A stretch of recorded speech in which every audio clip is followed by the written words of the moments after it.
Nilanjan. 17 Eco Contour.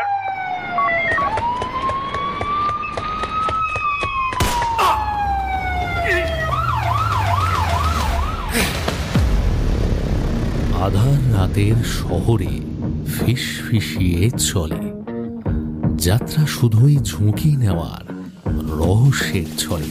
আপনি গোয়েন্দা গল্পের ভক্ত? শুরু হোক তদন্ত, এ খেলা সর্বনাশী, সব মিথ্যের বাজিমাত, গোয়েন্দার বাঁকা হাসি। জমে উঠুক রোমাঞ্চ, বিভিন্ন অজুহাতে এসেছে আবার নতুন গল্প নিশিডাকের রাতে। নমস্কার বন্ধুরা, নিশিডাক গল্পের আড্ডায় আমি জয়দীপ আরও একবার তোমাদের সবাইকে স্বাগত জানাই।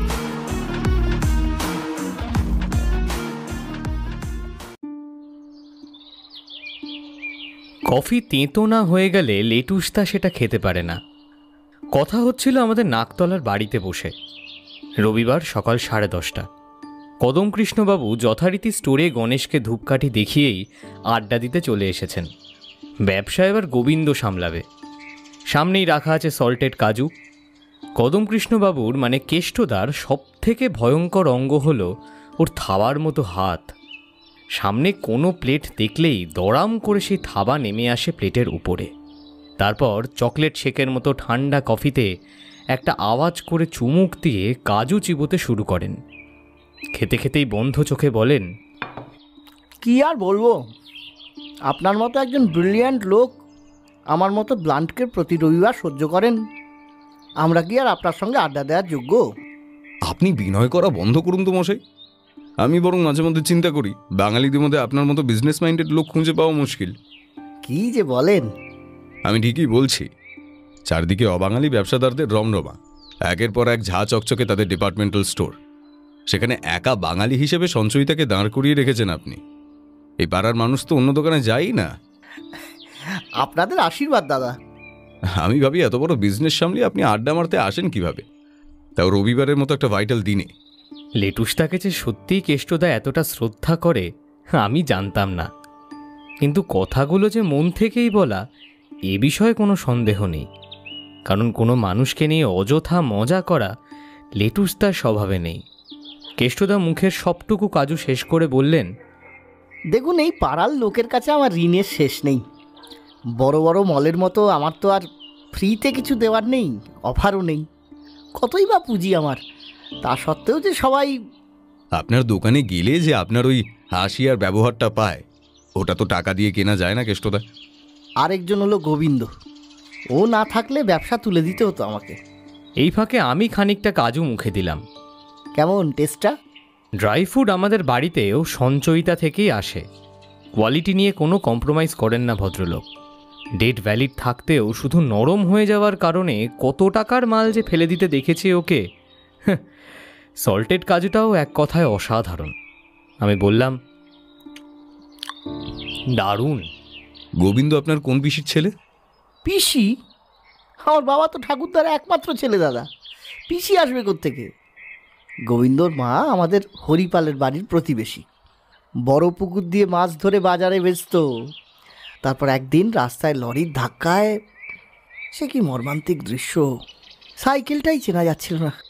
মাছের হাড়ি কোথায় গেল কে জানে। আচ্ছা, কবেকার ঘটনা এটা? তা 13-14 বছর তো হবেই। গোবিন্দ তখন মাটির সাথে কথা বলে। মহিলার সাথ কুলে কেউ নেই, মানে এগিয়ে এসে দায়িত্ব নেবে এমন তো কেউ নেই। কি আর করি, আমি নিয়ে এলাম এখানে। আপনার আপনজন বলতে? দেখুন দাদা, আমি তো বিয়ে করিনি। 10-এ বাবা গেছেন, 17-তে মা। সম্বল বলতে ওই মুদির দোকান, বাদবাকি পুরো আকাশ ভরসা। বলেই নিজের সরল নিষ্পাপ হাসিটা হাসলেন কেষ্টদা। সত্যি, ভদ্রলোক এতদিন আসছেন, তবুও আমরা কিছুই জানতাম না। আজ সবটা জেনে মানুষটার উপরে শ্রদ্ধা বেশ কিছুটা বেড়ে গেল। আমাদের আড্ডা আরও চলত, কিন্তু তখনই কলিং বেলটা বেজে উঠল। আমি উঠেই দরজা খুললাম। মাঝারি উচ্চতার বছর ৬০-৬৫ একজন ভদ্রলোক ঘরে ঢুকলেন। মুখে বেশ খানিকটা খোঁচা খোঁচা কাঁচা পাকা দাড়ি, মাথায় টাক, চোখে মোটা ফ্রেমের চশমা, গায়ে হাফ হাতা শার্টটা ইস্ত্রি করা, প্যান্টটাও পরিপাটি। ভদ্রলোকের চেহারার সঙ্গে পোশাকটা যেন ঠিক খাপ খাচ্ছে না। একটা প্লাস্টিক হাসি এসে ভদ্রলোক বললেন, আচ্ছা, মিস্টার শশাঙ্ক সেনকেই বাড়িতে থাকেন? লেটুসদা ভদ্রতার খাতিরে উঠে দাঁড়িয়েছিল, বলল, আমি শশাঙ্ক সেন, বলুন কি দরকার? আমার এই লেটুসদা মানুষের সঙ্গে একদম এরকম অযাচিত আলাপ মোটেই পছন্দ করে না। কখনো কখনো ভীষণ অস্বস্তিতেও পড়তে দেখেছি।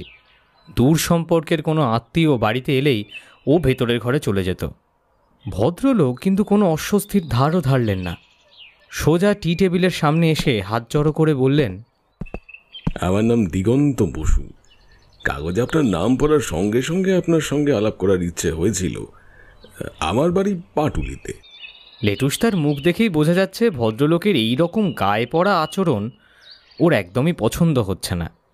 আসলে পুরীর কেসটা সলভ করার পর থেকে ওখানে গোয়েন্দা দপ্তর থেকে ওকে সম্বর্ধনা দিয়েছিল, ফলে সেটা নিয়ে কাগজে লেখাও হয়েছিল। আর তারপর থেকেই লোকের সঙ্গে সেলফি, ছুটির দিনে বাড়িতে বেড়াতে এলে লোকজনের আনাগোনা, এইসব ওকে একটু আধটু সহ্য করতে হয়। তবে ও একদমই এগুলো পছন্দ করে না। কিন্তু বাড়িতে কোনো মানুষ এলে অভদ্র আচরণও তো করা যায় না। লেটুসদা ভদ্রলোককে বসতে বলে খুব গম্ভীরভাবে জিজ্ঞাসা করল, আপনি কি শুধুমাত্র আমার সঙ্গে দেখা করতেই এসেছেন? না, তা ঠিক নয়, এসেছি একটা ঝামেলার জন্য। আমার চোখ চকচক করে উঠেছে, কিন্তু লেটুসদা দেখলাম মুখে বিরক্তির ভাবটা করল। ভদ্রলোক শুরু করলেন, আমি গণিপুর হাই স্কুলের মাস্টার ছিলাম, এখন রিটায়ার করেছি। বিয়ে করিনি, দিদির বাড়িতে থাকি। দিদি, জামাইবাবু, ওদের মেয়ে আর আমি। দিদি মারা গেছেন আজ প্রায় 12 বছর, কিন্তু এই ভাগ্নি, ও আমার প্রাণ। আমার যা কিছু সব ওর জন্যই। আমি নির্ঝঞ্ঝাট মানুষ, রিটায়ার করে ইতিহাস চর্চা নিয়ে আছি। ওটা আমার বলতে পারেন হবি। জাদুঘরেও আমার খুঁজে পাওয়া ঐতিহাসিক কয়েন আছে। এইবার বোধহয় লেটুসদার ধৈর্যের বাঁধ ভেঙে গেল। বলল, আপনার যা বলার একটু তাড়াতাড়ি বলুন, আমাদের একটু তাড়া আছে। হ্যাঁ হ্যাঁ হ্যাঁ, তাই বলছি। ভদ্রলোক একেবারে সামনে মুখ এনে ফিস ফিস করে বললেন, কদিন ধরে আমার ভাগ্নিকে কারা যেন হোয়াটসঅ্যাপ করে বলছি তারা নাকি ওকে মারতে চায়, কিডন্যাপও করবে বলেছে। সুচির কিছু হয়ে গেলে আমি মরে যাব মিস্টার সেন। আমার মনে হয় আপনার পুলিশের কাছে যাওয়া উচিত। ওরাই এ ব্যাপারে। গেছিলাম তো, ওদের যা গাছাড়া ব্যবহার, ভরসা নেই স্যার। আর যেখানে আপনার মতো। আমার মতো কি? মানে ডিটেকটিভ। না, আমি ডিটেকটিভ নই, আমি কর্পোরেট চাকরি করি। আমার ইচ্ছে হলে আমি কোনো কেসের তদন্ত করি, আর সেটার প্রয়োজন হলে পুলিশই তখন আমায় ডাকে। যাই হোক, আমার ইচ্ছে ছিল ব্যাপারটা আপনাকে জানানোর। আমার ভাগ্নির নাম সুচন্দ্রা ভাদুরী, একটা টিভি চ্যানেলের রিপোর্টার। আচ্ছা, আপনার ফোন নাম্বারটা পেতে পারি? কেন বলুন তো? বেশ বুঝতে পারছি লেটুসদা এখনো জোর করে ভদ্রতা বজায় রাখছে, কিন্তু আমি লক্ষ্য করলাম সুচন্দ্রা ভাদুরী নামটা শোনার পরই ও দুবার কি একটা বিড়বিড় করল। সুচন্দ্রা ভাদুরী, সুচন্দ্রা ভাদুরী।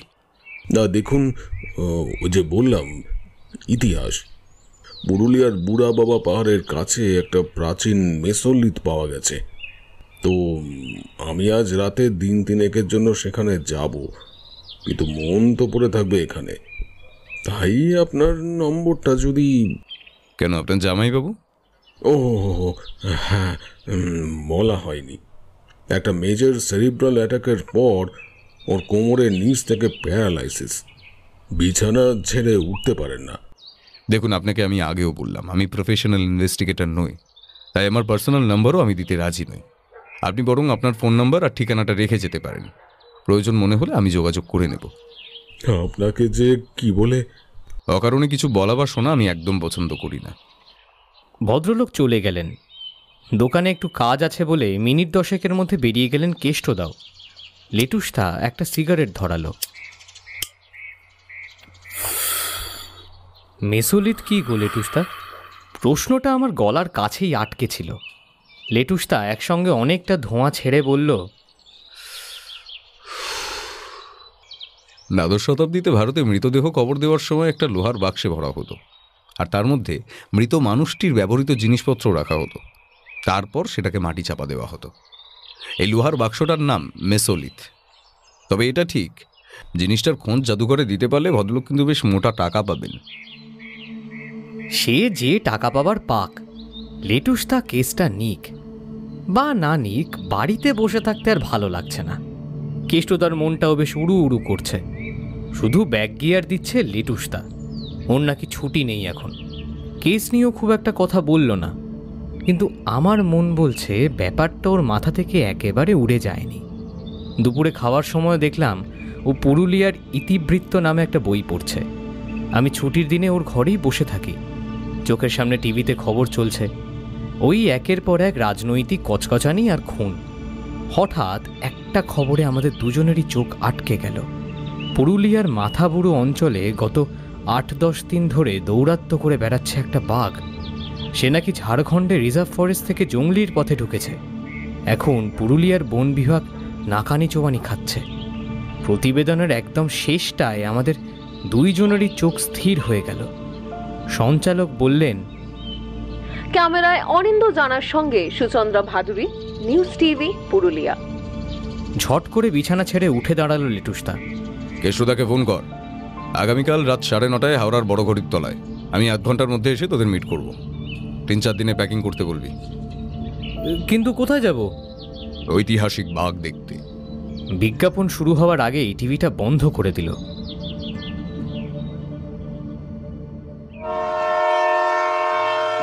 বড়াভূম স্টেশন থেকে মাথাবুড়ুর ফরেস্ট রিসর্টের দূরত্ব প্রায় 26 কিলোমিটার।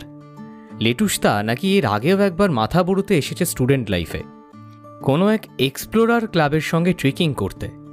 আমি তো আগে কখনো জায়গাটার নামই শুনিনি। সারা রাতের ট্রেন জার্নির পর আমার ইচ্ছা ছিল কোনো একটা প্রাইভেট গাড়িতে বাদবাকি রাস্তাটা যাওয়ার, কিন্তু আমাদের কেষ্টদা বিঁকে বসলেন। বললেন, এই ধরনের অজপাড়াগায়ের পাবলিক বাসের অনুভূতিটাই আলাদা। হরিপালে থাকতে আমার এই বিষয়ে দারুণ অভিজ্ঞতা হয়েছে। আমরা অবশ্য ট্রেন থেকে নেমেই বাসে উঠলাম না। একটা জলখাবারের দোকানে মুড়ি, ঘুগনি আর চা খেলাম। গ্রামের দিকের দোকানে সিগারেট নাও পাওয়া যেতে পারে ভেবে লেটুসদা কয়েক প্যাকেট সিগারেটও কিনে নিল। বাসে উঠেই আমি জানলার ধারের সিটটা দখল করে নিলাম। আমার পাশে কেষ্টদা, আর বিপরীত দিকে জানলার ধারে সিটে বসল লেটুসদা। বাসে ওঠার বেশ খানিকক্ষণ আগে থেকে লেটুসদা ভীষণ রকম গম্ভীর হয়ে আছে। জলখাবারের দোকানে একটা ইঞ্জেকশনের ফাঁকা সিরিঞ্জ পড়ে থাকতে দেখে ও অনেকক্ষণ সেটা নেড়ে নেড়ে দেখল, আর তারপর থেকে ওর ভ্রু দুটো কুঁচকে গেছে। ও নিজে অসম্ভব রকম চুপ। ছোটবেলার খালি সিরিঞ্জে জল ভরে আমিও পিচকিরি খেলতাম। লেটুসদার নিশ্চয়ই সেটা করার ইচ্ছা ছিল না। কেষ্টদাই ফস করে একটা প্রশ্ন করে ফেললেন, নয়তো আমার এরকম অবস্থায় লেটুসদার সঙ্গে কথা বলার খুব একটা সাহস হয় না। কেষ্টদার দেখলাম সেসবের কোনো বালাই নেই। বললেন, আপনি আমাদের সঙ্গে না এসে স্টেশনে কোত্থেকে কেমন হন্তদন্ত হয়ে এসে পৌঁছলেন দাদা? কোথায় ছিলেন সারাদিন? বাপরে, ভদ্রলোক তো রীতিমতো কৈফিয়ত তলব করছেন। আমার কখনো এই সাহস হয়নি। অথচ লেটুসদা দেখলাম একটুও বিরক্ত না হয়ে খুব স্বাভাবিকভাবে উত্তর দিল, পাটুলি থানা। সুচন্দ্রা ভাদুরীর ব্যাপারে ইন্সপেক্টর ধারার থেকে একটু ইনফরমেশন দরকার ছিল। কি জানলেন? দিগন্তবাবুর সব কথাই ঠিক। সুচন্দ্রা আর ওর বাবাই আছেন পরিবারে। ওর বাবার কোমরের নিচ থেকে সত্যি প্যারালাইসিস। আপনি কি দিগন্তবাবুর কথায় সন্দেহ করেছিলেন নাকি? হয়তো হঠাৎ গায়ে পড়ে ভালো ব্যবহার করালো, তার উপর হঠাৎ করে বিশ্বাস করতে যাবই বা কেন? ও, একটা ও বলে চুপ করে গেলেন কেষ্টদা। কারণ এটা তার মুসুর ডালের হিসেব নয়।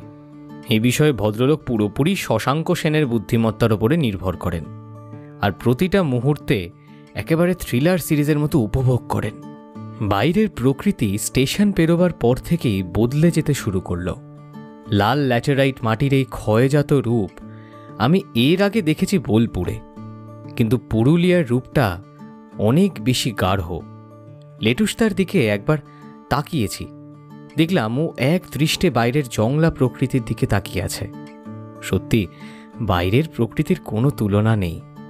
গাছের পাতা এখানে গাঢ় সবুজ। সময়টা যদিও মার্চ মাসের মাঝামাঝি। আবহাওয়া দপ্তরের রিপোর্ট অনুযায়ী দিনের বেলায় পুরুলিয়াতে বেশ গরম পড়ার কথা, কিন্তু বাস স্ট্যান্ডে ও বাজারের অঞ্চলটা পেরিয়ে যেতে উষ্ণতাটাও যেন ঝপ করে নেমে গেল। রাতে ট্রেনে খুব একটা ঘুম ভালো হয়নি, ফলে বাইরের হাওয়াতে চোখের পাতাটা যেন জুড়িয়ে এলো।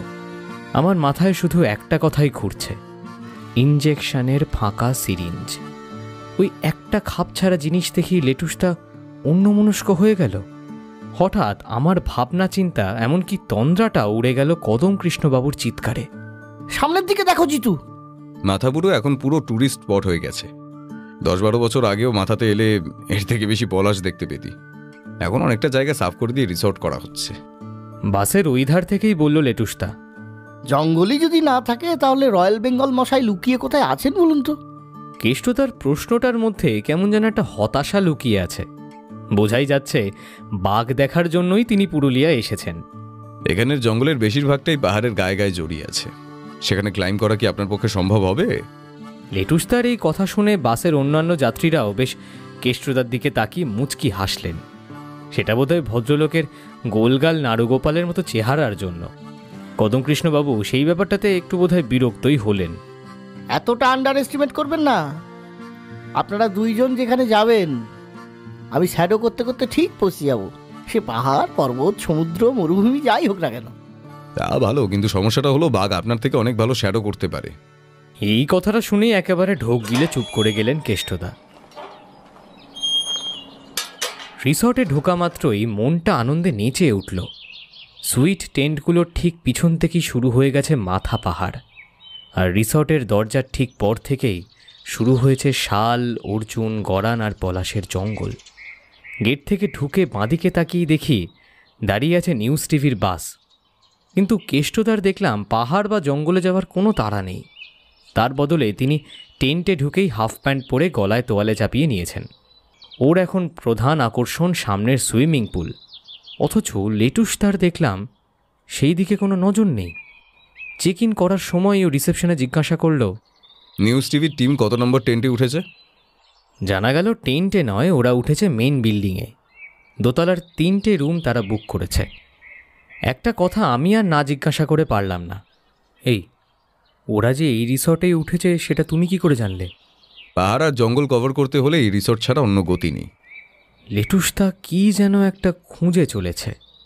রিসেপশনের ভদ্রলোকের নাম সোমনাথ মাইতি। লেটুসদার হাবভাব দেখে মনে হচ্ছে সোমনাথের থেকে ও অনেক কিছু জানার ইচ্ছা আছে। গায়ে পড়ে গল্প শুরু করার মানুষ তো লেটুসদা নয়। ও যাকে বলে ভীষণই ইন্ট্রোভার্ট গোছের লোক, কথা বলার থেকে শুনতে বেশি পছন্দ করে। কিন্তু এক্ষেত্রে দেখলাম লেটুসদা নিজের থেকেই সোমনাথ মাইতির সঙ্গে গল্প জুড়ে দিয়েছে, শুধুমাত্র রুমে গিয়ে মালপত্র রাখার অপেক্ষা। তারপরেই আবার চলে এসেছে রিসেপশনে। আমার মন বলছে সুচন্দ্রা ভাদুরী এখানে আসার আগে থেকে এখনো পর্যন্ত কি কি ঘটেছে সবটাই ও এখনই জেনে নিতে চাইছে। কিন্তু আমার অনুমান সম্পূর্ণ ভুল। লেটুসদা প্রথমেই জানতে চাইল, যে বাঘটার কথা বলা হচ্ছে সেটা তো দূরের জঙ্গলে রয়েছে। আরে কত দূর কি বলছেন? এই তো জঙ্গলে। লোকটা বলে কি? এই প্রথমবার আমার ঠোঁট দুটো শুকিয়ে গেল। কেষ্টদা এমনভাবে হাঁ করে আছেন যেন দাঁতের ডাক্তার দেখাতে এসেছেন। আসলে ভদ্রলোক চায়ের সাথে একটা বিস্কুট মুখে পুরতে চাইছিলেন। বিস্কুটটা টুক করে খসে পড়ল চায়ের কাপে, আর মুখটা হাঁই রয়ে গেল। শুধু লেটুসদাকে দেখলাম একটু ঘাবড়ালো না, বদলে ওর ভ্রু দুটো কুঁচকে গেছে। বলল, এই জঙ্গলে আপনি শিওর? পাহাড়ের পেছনের দিকে নয়? কি জানি দাদা, পাহাড়ের পেছনে জঙ্গলও থাকতে পারে, তবে এদিকটায় তো মাঝে মধ্যেই আসছে, তাতে কোনো সন্দেহ নেই। আপনি দেখেছেন বাঘটাকে? দেখুন, বাঘটাকে না দেখলেও ওই পায়ের ছাপটাকে দেখেছি, জানেন তো, ডাক শুনেছি। এমনকি এই গেটের বাইরেও পরশুদিন একেবারে টাটকা পায়ের ছাপ পাওয়া গেছে। কাউকে বলবেন না। আর কিছু? আর কিছু বলতে, ও হ্যাঁ, গতকাল ওই অর্জুন গাছের সামনের ওই ওই যে গ্রামের একটা গরুকে মরে থাকতে দেখা গেছে। আরে বাঘেই মেরেছে, এই বিষয়ে কোনো সন্দেহ নেই। অথচ তাকে কেউ দেখতেই পায়নি। গ্রামের বেশ কিছু লোক তো বলছে নাকি অনেকবার দেখেছে, কিন্তু ব্যাপারটা কি জানেন তো, এই আদিবাসী গ্রামের লোকেদের সব কথা ঠিক বিশ্বাস করা যায় না। গল্প বানাতে এরা এক্সপার্ট। মানেটা কি? সামনের জঙ্গলে আসছে, গরু মারছে, রিসর্টের সামনে আসছে, কেউ না কেউ তো সত্যি দেখে থাকবে। সবটা বানানো তো নাও হতে পারে। কে জানে দাদা, আমার ভাগ্যে তো এখনো দর্শন জোটেনি। সবসময় সেটা সৌভাগ্য নাও হতে পারে। কথাটা বলেই রীতিমতো হেসে উঠল লেটুসদা।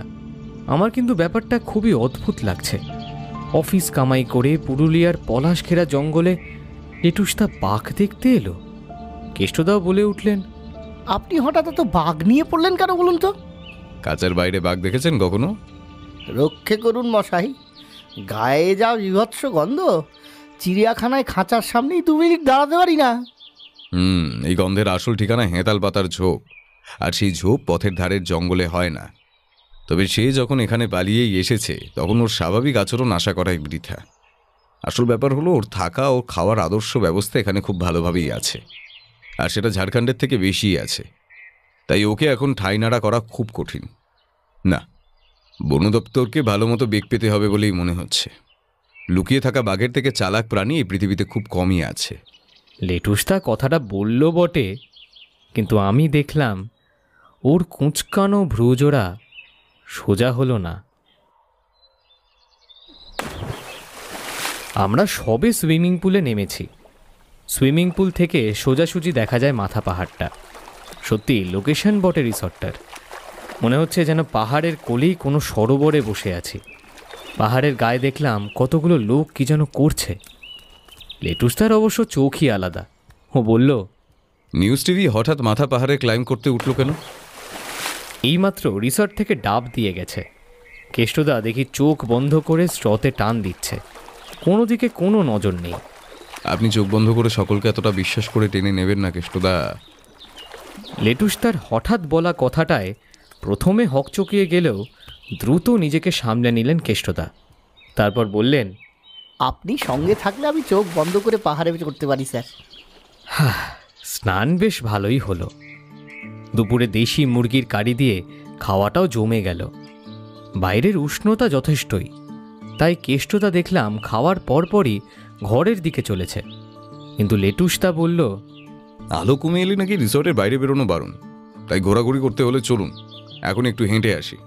কেন বেরোনো বারণ কেন? আপনি কি বাঘের কথাটা ভুলে যাচ্ছেন নাকি? ও হ্যাঁ, বাঘ বাঘ। তারপরে আমাদের সঙ্গে যোগ দিয়ে বললেন, চলুন, খাবারটাও হজম হবে তাহলে।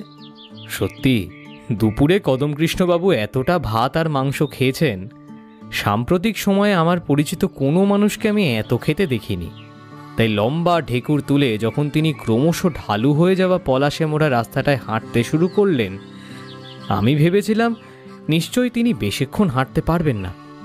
কিন্তু অবাক কাণ্ড, ভদ্রলোক শুধু আমার নয়, লেটুসদার থেকেও দ্রুত হাঁটতে শুরু করলেন। আমরা কিছু বলার আগেই বলে উঠলেন, হাঁটার অভ্যাসটা আমার অনেক ছোট থেকেই, ব্যবসাটাকে তো প্রায় একাই দাঁড় করাতে। এই অবধি বলেই ছিটকে সরে এসে প্রায় লেটুসদাকে জড়িয়ে ধরলেন ভদ্রলোক, কারণ সামনের জঙ্গলটা কিছুটা নড়ে উঠেছে। সূর্য ক্রমশ পশ্চিমমুখী, রোদের তেজও কমে এসেছে। আমরা হাঁটতে হাঁটতে প্রায় 500 মিটার চলে এসেছি। দূর দূরান্তে কোনো মানুষের দেখা নেই। পলাশে মোড়া এই কালো পিচের রাস্তাটা সত্যি অসাধারণ সুন্দর, কিন্তু এখন এখানে শুধু হাওয়ার শব্দ। আমার হৃৎস্পন্দনও জোরে হতে শুরু করেছে। লেটুসদাও দেখলাম বাঁদিকের ঝোপটার দিকে তাকিয়ে বেশ কিছুটা গম্ভীর হয়েছে। নিশ্চয়ই ও এখন ভাবছে বাঘটা কোন দিকে আছে বা কত দূরে আছে। ওকে আমি সেই বিষয়ে জিজ্ঞাসা করতে যাব, ঠিক হঠাৎই একটা আওয়াজ শুনে আমার গলা শুকিয়ে গেল। সাথে আমার বাঁ হাতের দিকটাও ব্যথা করে উঠল, কারণ সেটাকে খামচে ধরে আছেন কদমকৃষ্ণবাবু।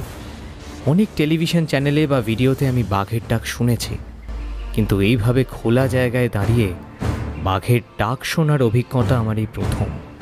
কিন্তু এটা ঠিক গর্জন নয়, ইংরেজিতে যাকে বলে গ্রাউলিং, গোঙানি বা বিরক্তির ডাক, এটা ঠিক সেরকম। লেটুসদা বলল, খুব স্বাভাবিক এই বিরক্তিটা, কারণ কেষ্টদার চিৎকারে নিশ্চয়ই ওকে ওর লাঞ্চ ফেলে রেখে সরে যেতে হয়েছে। বলেই বাঁদিকের জঙ্গলের দিকে এগিয়ে গেল এক পা দুপা করে।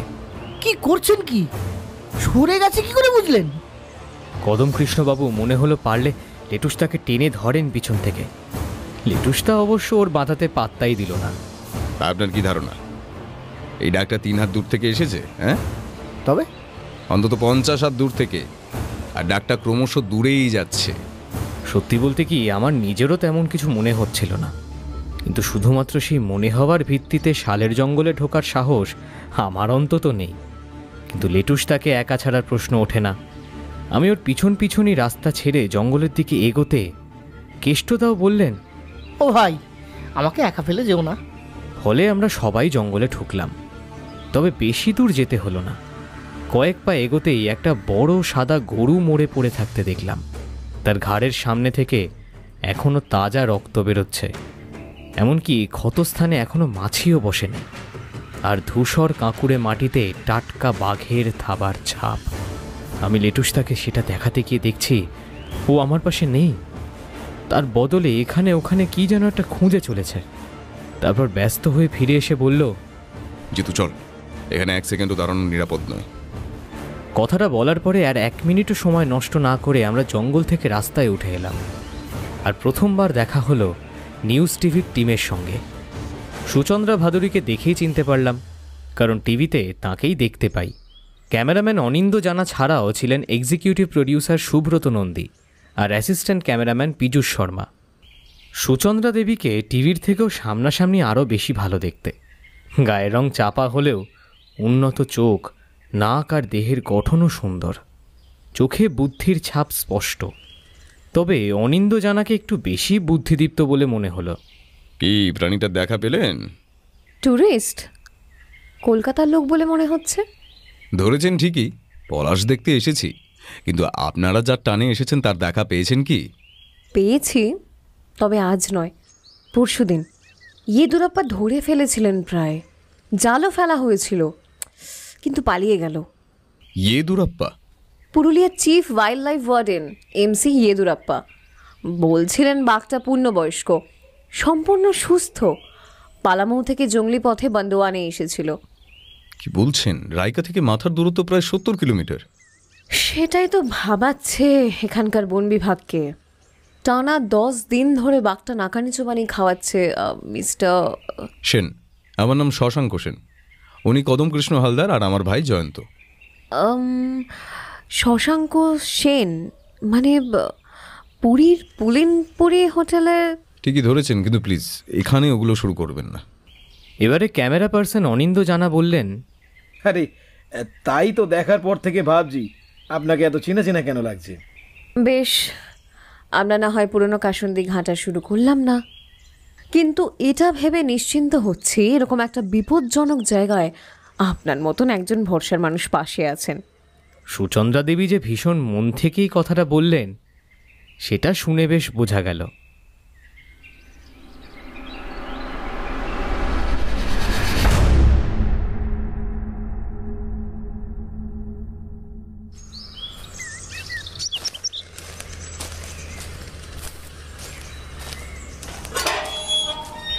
আমরা হাঁটতে হাঁটতে রিসর্টের সামনেই পৌঁছে গিয়েছিলাম, তাই তখনকার মতো বিদায় নিয়ে আমরা রুমে এলাম।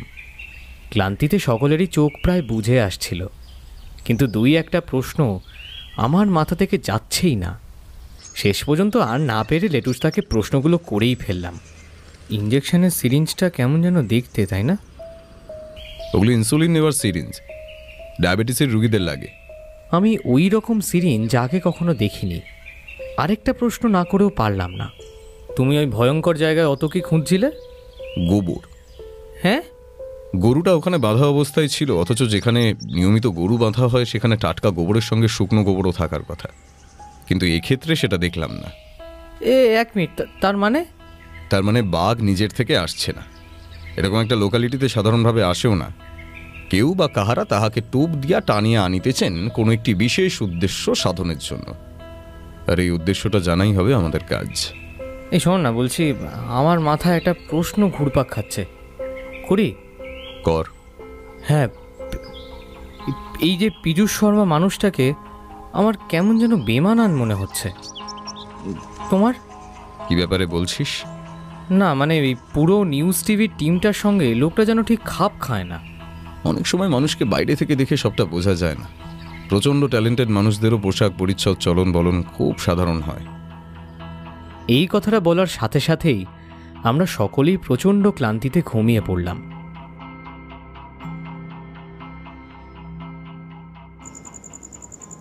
কখন ঘুম ভাঙল জানি না, কারণ ঘড়ি দেখিনি।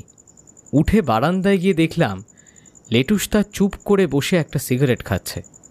আমাকে পাশে বসতে বলে পাহাড়ের ওপরে এত রাত্রিতে চাঁদের আলোয় যে অদ্ভুত এক মায়াবী পরিবেশের সৃষ্টি হয়েছে সেটা দেখাচ্ছিল। বলছিল, রবীন্দ্রনাথ এই রহস্যময় আলো দেখেই জীবনের বেশিরভাগ অপার্থিব সুরগুলো তৈরি করেছেন। এই আলোর মধ্যে একটা নিজস্ব সুর আছে। কথা বলতে বলতে হঠাৎই আমাকে হাত তুলে চুপ করতে বলে। মন দিয়ে কি একটা শোনেও। তারপর বলে, জিতু, এলইডি টর্চটা নিয়ে আয় তো। এদিকে কেষ্টদা এখন ঘরে টিভি চালিয়ে খবর দেখছেন। প্রথমে কবি সুভাষ মেট্রো স্টেশনের খবর, তারপর ভোটার তালিকা, আর তারপরে পুরুলিয়ার বাঘ। এমসি ইয়েদুরাপ্পার সন্দেহ বাঘটা এখন আর এই তল্লাটে নেই।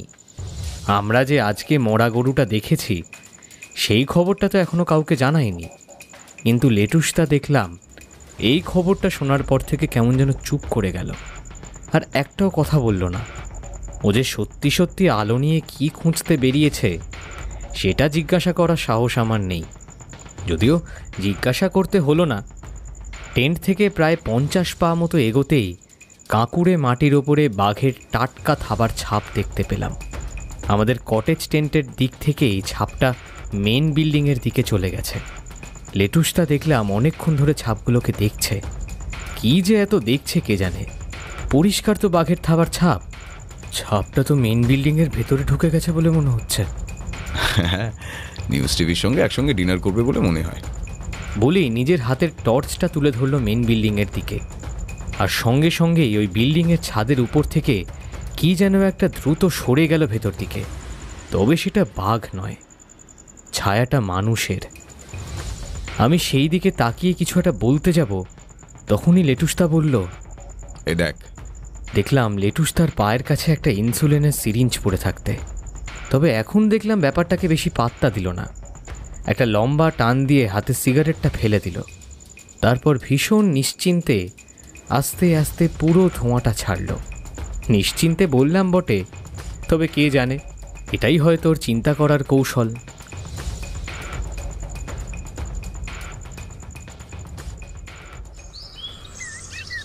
গতরাতে শোয়ার কিছুক্ষণের মধ্যেই ঘুমিয়ে পড়েছিলাম।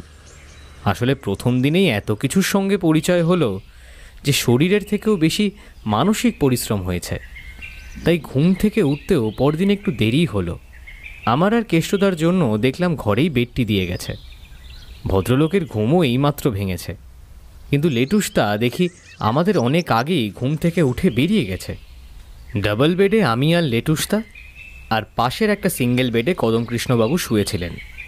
আমাকে বরাবর অবাক করে পাশ থেকে লেটুসদার এই নিঃশব্দে উঠে আসা যাওয়াটা। এক চাদরের নিচে থাকা মানুষটাও বোধহয় টের পাবে না। Good morning. মর্নিং। আপনি কি এখনই আবার সুইমিং পুলে যাবেন নাকি? না, জানো, ভাবছিলাম আজকে স্নানটা বাথরুমেই তাড়াতাড়ি সেরে ফেলি, তারপরে ব্রেকফাস্ট সেরে একটু ওই মাথাবুরু এক্সপ্লোর করা যাক। একেবারে আমার মনের কথা বলেছেন, কিন্তু যাওয়ার আগে এদের থেকে জেনে নিতে হবে কোন দিকটা সেফ। মানে ওই ওই টাইগারের ব্যাপারটা তো। কথাটা বলতে গিয়েই ভদ্রলোক কেমন যেন তুতলে গিয়েছেন। তারপরে আবার সাহস জুটিয়ে নিজেকে বোধহয় একটু নিজেই সান্ত্বনা দিয়ে বললেন, না, বাক্সিংয়ের উৎপাত এখানে তেমন একটা নেই। তোমার দাদা অযথাই সাসপেন্ড ক্রিয়েট করছেন। মোদ্দা কথা থাকলেও এই রিসর্টের সামনাসামনি নেই, যেচে জঙ্গলে না ঢুকলেই হলো। নিজেকে ভুল বুঝিয়ে মন শক্ত করার একটা অদ্ভুত কৌশল। আমার বেশ মজাই লাগছিল শুনে। আমি আর গত রাতে আমরা যে রিসর্টের ভেতরেই বাঘের থাবার ছাপ দেখেছি সেটা বললাম না, তাহলে হয়তো যেটুখানি সাহস সঞ্চয় করেছেন ভদ্রলোক সেটা মাঠে মারা যাবে। আর লেটুসদা না ফেরা পর্যন্ত সকালটা সুইমিং পুলেই কাটাবো ভাবলাম। ব্রেকফাস্ট খেতে গিয়ে রিসেপশনের সোমনাথবাবুর সঙ্গে কথা হলো। বললেন, গতকাল যেখানে মরা গরুটা দেখেছিলেন না, তার সামনাসামনি ঘুরতে যেতে পারেন, কিন্তু দিনের বেলায় সাধারণত বাঘ ওই পুরনো যেখানে অ্যাটাকটা করেছে ওখানে আর ফিরে আসে না, এটা তো জানেনি। আলুর পরোটা আর আচার দিয়ে ব্রেকফাস্টটা সেরে কদমকৃষ্ণবাবুর মন একদম উৎফুল্ল। গটগট করে হেঁটে তিনি আমার আগে আগে চললেন। বেশ কিছুটা এগিয়ে যাওয়ার পরেই পচা গন্ধ বেরোতে শুরু করলো। বুঝলাম আমরা মরা গরুটার সামনাসামনি চলে এসেছি। কেষ্টদার হঠাৎ সব সাহস উবে গেল। আর আমি যখন বললাম যে জঙ্গলের ভেতরে একবার ঢুকে দেখতে চাই, তখন মনে হলো ভদ্রলোক যেন সবটুকু কথা বলার শক্তিও হারিয়ে ফেলেছেন। কিন্তু আশ্চর্য এটাই যে ভয় পেয়ে কুঁকড়ে গেলেও ভদ্রলোক কিন্তু আমার সঙ্গে যেতে একটু আপত্তি করলেন না। ঠিক জঙ্গলে ঢোকার মুখে এমনভাবে আমার আড়ালে লুকিয়ে রইলেন যেন মুখ বার করলেই একেবারে বাঘের সামনাসামনি পড়বেন। জঙ্গলে ঢুকে দেখলাম গরুটার কিছু হাড় ছাড়া বাদবাকি সবটাই খাওয়া, অর্থাৎ গত রাতে বাঘটা এসেছিল এবং সে যথেষ্ট ক্ষুধার্ত ছিল। পলাশে ঢাকাই অদ্ভুত নিস্তব্ধ জঙ্গলে ক্ষুধার্ত বাঘের খেয়াল খুশির ওপর ভরসা রাখতে আমার আর একটুও ইচ্ছা করছিল না। আর সব থেকে বড় কথা, এই মুহূর্তে লেটুসটাও সঙ্গে নেই। ও থাকলে আমার মনের মধ্যে এই ধরনের ভয়গুলো কম কাজ করে, কিন্তু এখনও সঙ্গে না থাকায় প্রতিটা খুঁটিনাটির দিকে আমাকেই নজর দিতে হচ্ছে। কেষ্টদা জঙ্গলে ঢোকার পর থেকেই যেভাবে নাকে রুমাল দিয়েছিলেন, ঠিক সেই অবস্থাতেই বেরোলেন জঙ্গল থেকে। আর বেরিয়েই বললেন, বাবা, খাবার এতটা গন্ধ হয়ে গেল, এরা খায় কি করে? কেষ্টদা, বাঘের ঘ্রাণ শক্তি নেই, শুধু চোখ আর কানের ওপর ভরসা রেখে ওদের চলতে হয়। ও, এই জন্যই গায়ে এত বিষাক্ত গন্ধ, নিজের গায়ের গন্ধ নিজেই টের পায় না। বেরিয়ে আমরা রিসর্টের দিকেই হাঁটতে শুরু করলাম। আমার মনের মধ্যে একটাই প্রশ্ন ঘুরপাক খাচ্ছে, লেটুসদা গেল কোথায়? আমার হিসেবের সঙ্গে ওর চিন্তাভাবনা মিলবে এমন আমি কখনোই ভাবি না, কিন্তু আমার খালি মনে হচ্ছে ও আজকে বাঘটারই খোঁজ করে বেড়াবে। কিন্তু জঙ্গলের এই দিকটায় যখন ওকে পেলাম না, তখন আমি নিশ্চিত ছিলাম যে ও নিউজ টিভি বা ইয়েদুরাপ্পার দলের সঙ্গেই থাকবে। রিসর্টের দিকে হাঁটা শুরু করেই আমি কেষ্টদাকে বললাম, সুইমিং পুলের সামনে যে পাহাড়টা দেখা যায়, ওখানে যাওয়ার রাস্তাটা দেখেছেন একবারও? কোথা থেকে আর দেখবো ভাই, তোমরা সঙ্গে করে নিয়ে না গেলে তো আমার একা কোথাও যাওয়ার সাহস নেই, ক্ষমতাও নেই, এমনকি ইচ্ছেও নেই। কথাটা যে কতখানি সত্যি সেটা আমি জানি, তাই মুচকি হাসলাম। চলতে চলতেই ভদ্রলোক আবার বললেন, আচ্ছা, তোমার দাদা কোথায় গেলেন বলো তো? এই দিকের জঙ্গলের দিকে যখন আসেনি, আমার মনে হচ্ছে ওই সামনের পাহাড়ের দিকেই গেছে, দেখবেন। তাহলে আর অন্য ভাবনা কিসের, আমরা তো ওরই ফলোয়ার। হাঁটার গতি একটু বাড়িয়ে কটেজের আগে থেকে রাস্তাটা যেখানে জঙ্গলের ভিতরে নেমে গেছে সেই দিকটায় এগিয়ে গেলাম। এই রাস্তাটা একেবারে উঠে গেছে মাথাবুরু পাহাড়ের একদম ওপর পর্যন্ত। আমি জানি লেটুসদা এই রাস্তাটাই ধরবে, কারণ পাহাড়ি ট্রেকিং করা ওর ভীষণ পছন্দের। চলতে চলতে কিছু ফার্নের ঝোপ মারিয়ে যাওয়ার সময় কেষ্টদার পায়ের নিচে মট করে শব্দ হলো। আমি ওনাকে হাত তুলে থামতে বলে ওনার পায়ের নিচ থেকে যেটা কুড়িয়ে নিলাম সেটা একটা ইনসুলিনের সিরিঞ্জ। সিরিঞ্জটা এখন চাপ লেগে চেপটে গেলেও ওটা যে খুব বেশি সময় ধরে এখানে পড়েছিল না সেই বিষয়ে আমি নিশ্চিত, কারণ সেটা হলে ওটার গায়ে লাল মাটি লেগে থাকতো। তার মানে এই পথ দিয়ে আজকে সকালের পরে যারা যাতায়াত করেছে তাদের মধ্যেই কেউ নিশ্চয়ই নিয়মিত ইনসুলিন নেন। কেষ্টদা বললেন, আচ্ছা, তোমরা দুই ভাই আশা থেকেই এক সিরিঞ্জের পেছনে কেন পড়েছো বলো তো? কথাটা বলেই কেষ্টদা এগিয়ে যাচ্ছিলেন, আমি হাতটা ধরে আটকালাম, কারণ আমার চোখ চলে গিয়েছিল একটু দূরে একটা ঘাসের ঝোপের দিকে। একটা লোক আমাদের দিকে পিছন ফিরে শুয়ে আছে, আরেকটু সরে গেলেই লোকটা ঘাসের ঝোপে ঢাকা পড়ে যেত।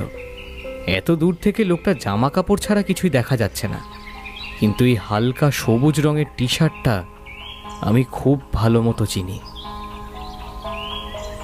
লেটুসদা! কান্না আর আতঙ্ক মিশিয়ে যে কত জোরে চিৎকার করেছি আমি জানি না। দিকবিদিক জ্ঞান শূন্য হয়ে আমি আর কেষ্টদা কয়েক সেকেন্ডের মধ্যেই লেটুসদার কাছে পৌঁছালাম। দেখলাম ওর কোনো জ্ঞান নেই। কেষ্টদা নাড়ি পরীক্ষা করে বলল সেটা অত্যন্ত দ্রুত চলছে। Help, help! কি করব ভেবে না পেয়ে আমারও তখন দিশেহারা অবস্থা। আর তখনই দেখলাম দুজন স্থানীয় মানুষ আসছেন। ঘটনার গুরুত্ব বুঝে তারাও ছুটে এলো এদিকে। সামান্য কয়েকটা কথায় ওদের ব্যাপারটা বুঝিয়ে দিতেই ওরা আমাদের সঙ্গে হাত লাগালেন। যদিও 4 জন মিলে জঙ্গলের জায়গাটা পেরিয়ে যেতেই আমরা রিসর্টের গেটের সামনে এসে পড়লাম। আর আমাদেরকে এমন অস্বাভাবিক অবস্থায় দেখার সঙ্গে সঙ্গে সোমনাথবাবু এগিয়ে এলেন। আমরা লেটুসদাকে নিয়ে একেবারে রুমে এলাম। উনি ওনার এক চীনা ডাক্তারকে ফোন করলেন। যদিও কেষ্টদা এর মধ্যে সমানে জলের ঝাপটা দিয়ে চলেছেন, কিন্তু লেটুসদার জ্ঞান ফিরছে না।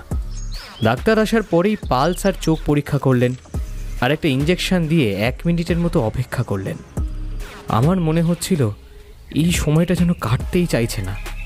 আর তারপরেই শুনতে পেলাম ডাক্তার সেনাপতির গলা। Mister Sen, mister Sen.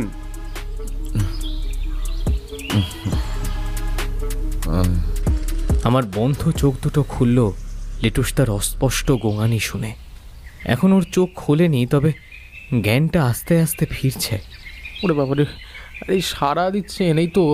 এই আরেকবার ডাকো না ভাই, আরেকবারটি ডাকো, আরেকবার ডাকো। সোমনাথবাবু আমাদের দিকে ফিরে কথাটা বললেন।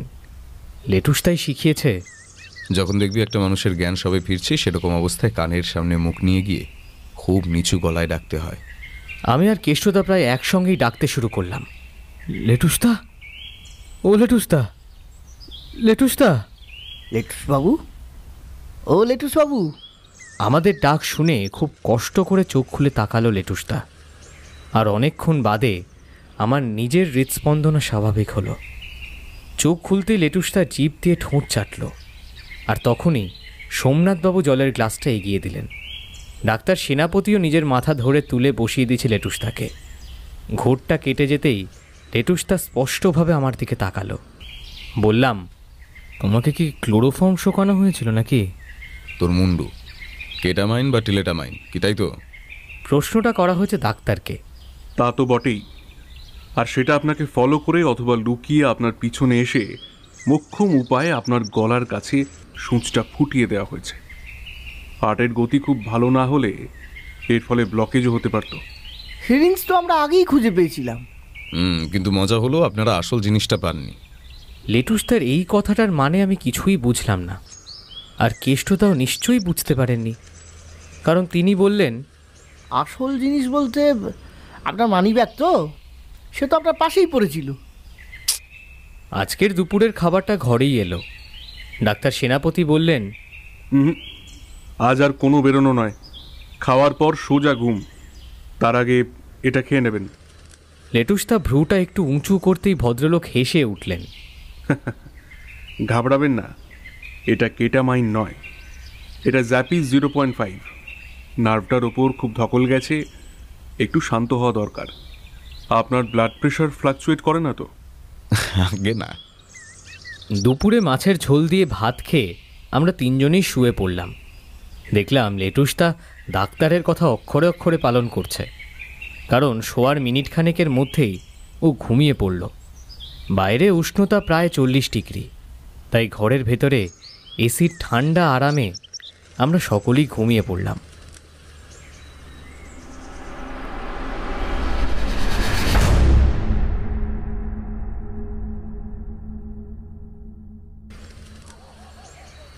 ঘুম যখন ভাঙল তখন মাথাবুরুর আকাশ ঘুটঘুটে অন্ধকার। সন্ধ্যাবেলা নিউজ টিভির টিম এলো লেটুসদার খোঁজ খবর নিতে। সুচন্দ্রা দেবী বললেন, আমি কিন্তু এবার রীতিমতো ভয় পাচ্ছি। হঠাৎ করে আপনার ওপরই আক্রমণ কেন করা হলো? আমার তো মনে হয় স্রেফ ছিনতাইয়ের জন্য। এখানে যা পভার্টি। ক্যামেরাম্যান অনিন্দবাবুর কথাটা আমার কোনোভাবেই মনে ধরল না, কিন্তু লেটুসদা দেখলাম মুচকি হেসে উত্তরটা এড়িয়ে গেল। পীযূষবাবু বলে উঠলেন, সে যাই হোক, একটু সাবধানে চলাফেরা করবেন। আর কিছু না হোক, বাঘের ভয় তো আছেই। এর উত্তরেও লেটুসদা শুধু মুচকি হাসল। আমার কিন্তু প্রতি মুহূর্তে দুশ্চিন্তা হতে থাকবে মিস্টার সেন। আপনি অবশ্যই একটু নিজের দিকে একটু খেয়াল রাখবেন। সুচন্দ্রা দেবীর এই শেষ কথাতেও দেখলাম লেটুসদা কোনো উত্তর দিল না। আমরা ডাইনিং হলে বসেই কথা বলছিলাম। সুতরাং কিছুক্ষণের মধ্যে খাওয়ার ডাক পড়ল। মুরগির মাংসের গরম ঝোল আর ভাত খেয়ে আমরা তিনজনেই কটেজে ফিরলাম। কেষ্টদা একেবারে এসে সোজা বিছানায়। আমি আর লেটুসদা বারান্দায় বেতের চেয়ার দুটো টেনে বসার সঙ্গে সঙ্গেই প্রথমে যেটা শুনলাম সেটা বাঘের ডাক। লেটুসদা একটা গোল্ড ফ্লেক ধরিয়ে ধোঁয়াটা ছেড়ে বলল, বাঘের ভরা পেটের ডাক। পুরো গরুটা তার মানে আজ শেষ হলো। বাঘের খাওয়া নিয়ে এত কি হিসাব করছে লেটুসদা? আর তার থেকেও গুরুত্বপূর্ণ কথা আমার ওকে বলার আছে। তোমার ধুলোমাখা জামা কাপড়গুলো আমি কাচতে পাঠিয়েছিলাম। টি শার্টের পকেটে এইটা ছিল। তুমি সুস্থ হওয়া অবধি অপেক্ষা করছিলাম। এই নাও। আমি ওর দিকে এগিয়ে দিলাম 4 ভাঁজ করা একটা সাদা কাগজের চিরকুট। তাতে ভীষণ সুন্দর হস্তাক্ষরে লেখা, পরের বার অজ্ঞান করা হবে না। লেটুসদা কাগজটা ভালো করে দেখে বলল, আমার নোটপ্যাডটা একটু নিয়ে আসবি? আমি নিয়ে এলাম। লেটুসদা সেটা খুব ভালো করে দেখল, কিন্তু নিজের নোটপ্যাডে এত কি দেখছে সেটা বুঝলাম না। হঠাৎ ওর নাক টেনে কি একটা শুঁকল। তারপরেই টর্চটা জ্বালিয়ে কটেজ থেকে বেরিয়ে পড়ল। আমিও পিছন পিছন বেরোলাম। গন্ধটা আমিও পেয়েছি, বাঘের গায়ের বোঁটকা গন্ধ। আগের দিন ওই একই গন্ধ পেয়েছিলাম। একই রকম কটেজের পিছন দিক থেকে যেতেই নজরে পড়ল কাকুরে মাটিতে আবারও বাঘের থাবার ছাপ। এবারে সেই ছাপগুলো সোজা উত্তরের দিকে গেছে, মানে মেন গেটের দিকে। আমি সেই দিকে 1 পা বাড়াতেই লেটুসদা আমার হাতটা চেপে ধরল। আর তখনই আরেকবার হাড় হিম করা বাঘের ডাক শুনতে পেলাম। লেটুসদা আমার হাতটা চেপে ধরে বলল, আরে গোস না, এটাই তো চাইছে। আমি যেন রাতের অন্ধকারে গেটের বাইরে বেরোই, কিন্তু এখন বেরোনোর মতো উপযুক্ত অস্ত্র আমার কাছে নেই। বাঘ তোমাকে গেটের বাইরে বার করতে চাইছে? ইডিয়েটের মতো কথা বলিস না। বাঘের প্রতিটা থাবা হুবহু একরকমের দেখতে হয় না। তার মানে? কিন্তু বোঁটকা গন্ধটা তো... গন্ধ, এই গন্ধটাই তো আমাকে সব থেকে বেশি ভাবিয়ে তুলেছিল প্রথম দিন থেকে। দিগন্ত বসু একজন খুব উঁচু মানের হরবোলা। দিগন্ত বসু? কি বলছো? ভদ্রলোক অ্যান্টি ডিপ্রেশন পিল খান, আর সেটা বুপ্রোপিয়ন জাতের। তাই চাইলেও গায়ের দুর্গন্ধ ঢাকা দিতে পারেন না। ভাবেন পরিষ্কার জামাকাপড় পরলেই বোধহয় গায়ের গন্ধ থেকে মুক্তি পাবেন, কিন্তু সেটা হয় না। তারপর ভালো করে চারিদিকে একবার চোখটা বুলিয়ে নিয়ে বলল, কিন্তু এখানে নিজের সেই দুর্বলতাটাকে ছদ্মবেশ হিসেবে ব্যবহার করেছেন। গায়ের গন্ধ ঢাকা পড়ার বদলে যেন আরো বেশি বেরোয়, তার জন্য জামাকাপড় পরিবর্তনই করছেন না। কিন্তু দিগন্ত বসু তো বুড়ো বাবার কাছে গেছেন। মেসোলিথ টেসোলিথ বলে খুব চাল চেলেছেন। আমার পরে মনে পড়লো মেসোলিথ ছিল দক্ষিণ ভারতীয়দের প্রথা, বাংলার নয়। তাই তার ধ্বংসাবশেষ পুরুলিয়ায় খুঁজে পাওয়া... থামতেই হলো লেটুসদাকে, কারণ মেন বিল্ডিংয়ের একটা ঘরের আলো এখনো জ্বলছে, আর সেখানে ঘষা কাঁচের ভেতরে দুটো ছায়ামূর্তির ধস্তাধস্তি হচ্ছে। একটা ছায়া যে সুচন্দ্রা দেবী সেটা বোঝা যাচ্ছে, কিন্তু অন্যটা কার? একটা কাঁচ ভাঙার শব্দে আলোটা নিভে গেল। লেটুসদা বলল, এর থেকে বাঘ ধরা অনেক সহজ। সত্যি ব্যাপারটা পুরোটাই এখন আমার কাছে ধোঁয়াশা। লেটুসদা কি সবটা বুঝে গেছে? বোঝা গেল না, কারণ ও বলল, এখন এই অন্ধকারে আর কিছুই করার নেই। তাছাড়া দুপুরের ওষুধের এফেক্টে এখনো ঘুম পাচ্ছে খুব।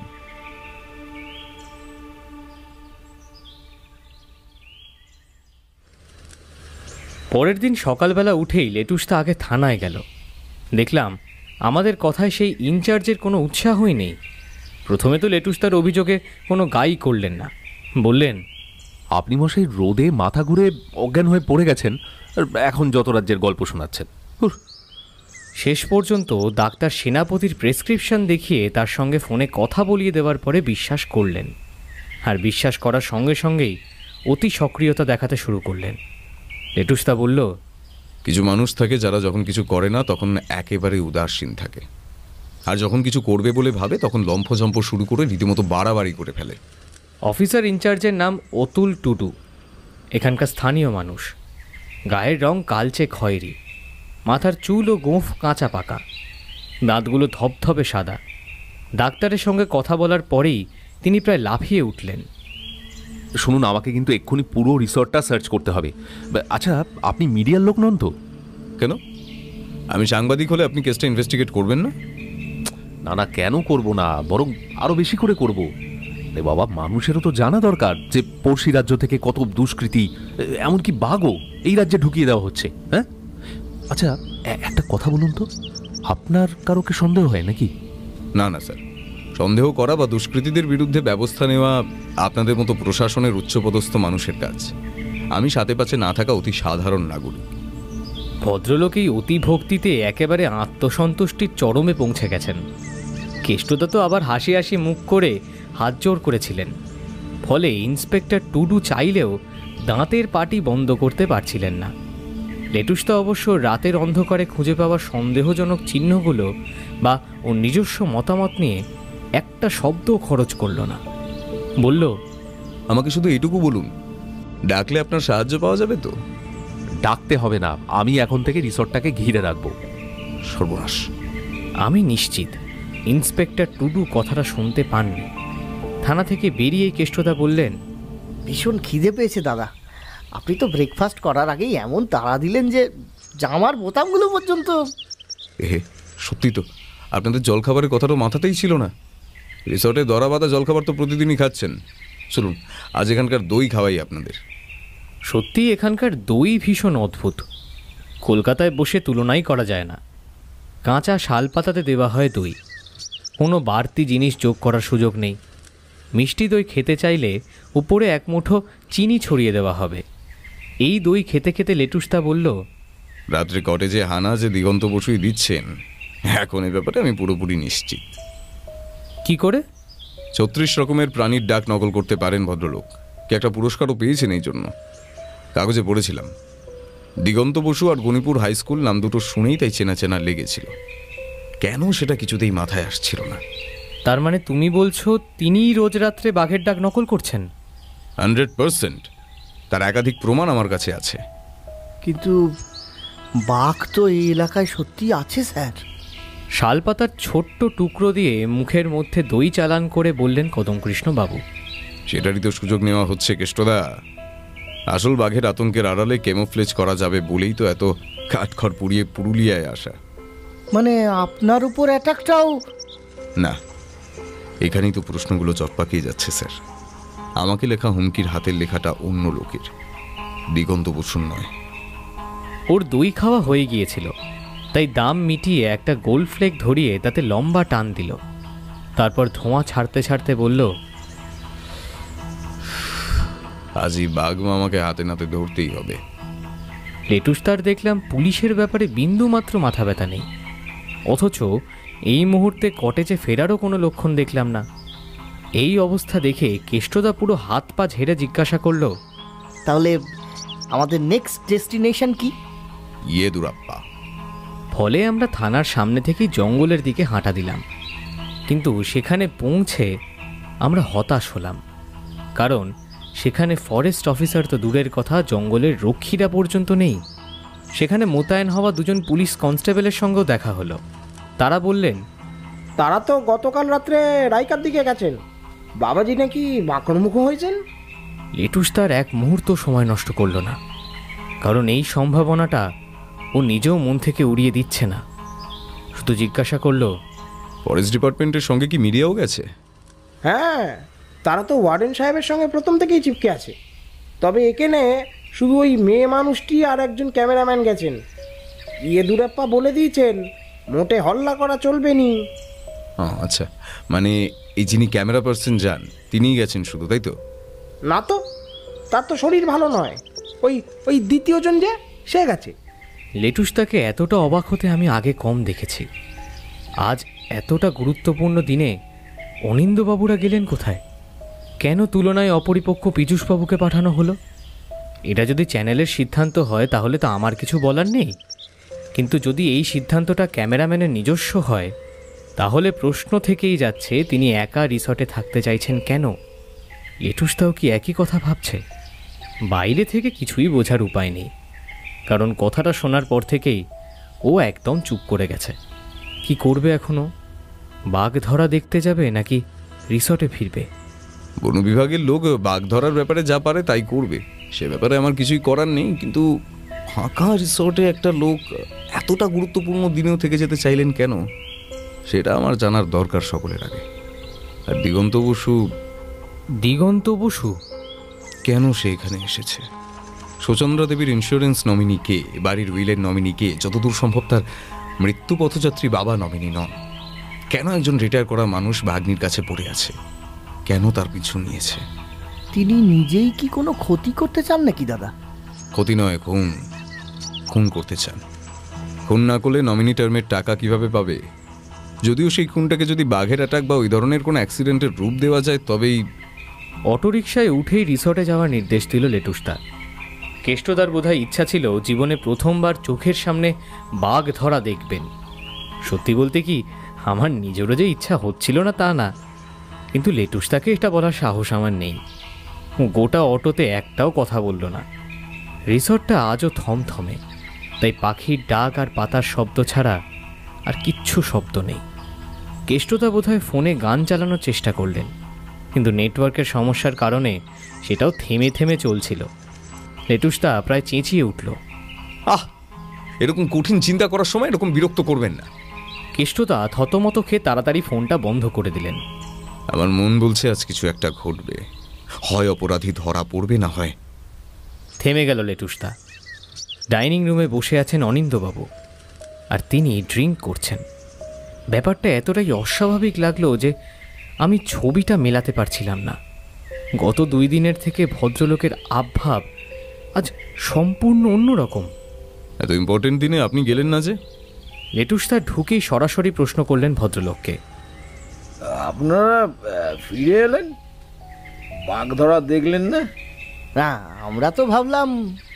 কেষ্টদার হাতে হালকা চাপ দিয়ে কথাটা মাঝপথেই থামিয়ে দিল লেটুসদা। তারপর নিজেই বলল, আমার শরীরটা ভালো লাগছিল না, গতকালের ওষুধের এফেক্টটা আজও কাটেনি। হ্যাঁ, স্বাভাবিক। গোটা কেটামাইনে একটা সতেজ বাঘই অজ্ঞান হয়ে যায়। আপনার নাম তো তুলনায় স্ট্রং বলতে হবে। আপনি শিওর আমাকে কেটামাইনি দেওয়া হয়েছিল? লেটুসদার চাবুকের মতো পাল্টা প্রশ্নটায় অনিন্দ জানা কিছুটা হকচকিয়ে গেল।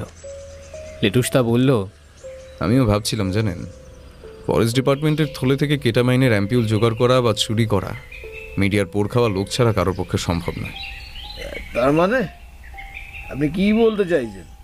যেটা বলতে চাইছি সেটা আপনি খুব ভালো করে বুঝতে পারছেন মিস্টার অনিন্দ জানা, কিন্তু প্রশ্ন হলো কেন? অনিন্দবাবু মাথাটা নিচু করে নিলেন। লেটুসদা টেবিলে মেরে উঠে বলল, বলুন কেন? আমি কি জেনে গেলে আপনাদের অসুবিধে? তার জন্য আমার সামনে চিৎকার না করে ওই কপতির পিছনে ধাওয়া করলেই তো পারতেন। টিভি চ্যানেলটাও যেন ওদের রাসলীলার জায়গা। কাদের কথা বলছেন? ওই আপনার সতী সাবিত্রী সুচন্দ্রা ভাদুড়িয়া তার বয়ফ্রেন্ড, আরেকজন আছে ঐতিহাসিক মামা। ভদ্রলোক তো বেহেড হয়ে আছেন মশাই। Shut up! আমি এখন আরো 2টো খাবো। কিন্তু কেন? আজকের মতো একটা গুরুত্বপূর্ণ দিনে যেখানে আপনাদের এই পেশায় এত কম্পিটিশন, সেখানে আপনি একজনকে জায়গা ছেড়ে দিলেন কেন? ওটা ম্যাডামের চয়েস, যার উপরে কোনো কথাই বলা যায় না। নাহলে বিয়ে বাড়ির ছবি তোলার যোগ্যতা নেই ওই শালা পিজুসের। চাকরিটাও তো সুচন্দ্রাই করে দিয়েছে। কিন্তু কেন? সুচন্দ্রা দেবীর মতো সিনিয়র জার্নালিস্ট এই মানুষটার প্রতি এত সদয় কেন? প্রেম বোঝেন? প্রেম? আরে মশাই, এদের কাছে চ্যানেল সব ইয়ের মতো। ভদ্রলোক আর কথা বলতে পারছিলেন না। টলতে টলতে উঠে গিয়ে মেন বিল্ডিংয়ের দিকে চলে গেলেন। সোমনাথবাবু এগিয়ে এসে আমাদের বললেন, এরা এখানে 5 দিন আছে, তবে জানেন কি, ভদ্রলোককে না এরকম আগে কখনো দেখিনি। আমাদেরও কথাটা একদম ঠিক বলেই মনে হচ্ছিল, কিন্তু লেটুসদা যেটা বলল সেটাতে একেবারে আকাশ থেকে পড়লাম। প্রেম বোঝেন? প্রেম।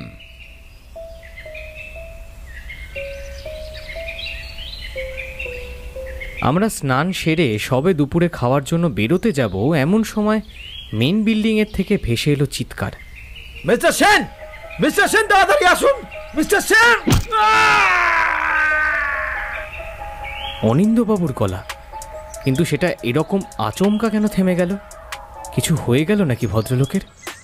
আমরা 1 মিনিটেরও কম সময় পৌঁছালাম মেন বিল্ডিংয়ে, কিন্তু সিঁড়ি দিয়ে উঠে দোতলার বারান্দায় পৌঁছই আঁতকে উঠলাম। একেবারে রক্তারক্তি কাণ্ড। মেঝের উপরে হাত পা ছড়িয়ে পড়ে আছেন অনিন্দ্য জানা। মাথার পিছনে একটা গভীর ক্ষত, আর সেখান থেকে বেরিয়ে আসছে তাজা রক্ত। লেটুসদা দৌড়ে গিয়ে নাড়ি পরীক্ষা করে জানালো, ভদ্রলোক বেঁচে আছেন। আসলে ওকে অজ্ঞান করার জন্যই মাথার পেছনে বাড়িটা মারা হয়েছে, মেরে ফেলার জন্য নয়।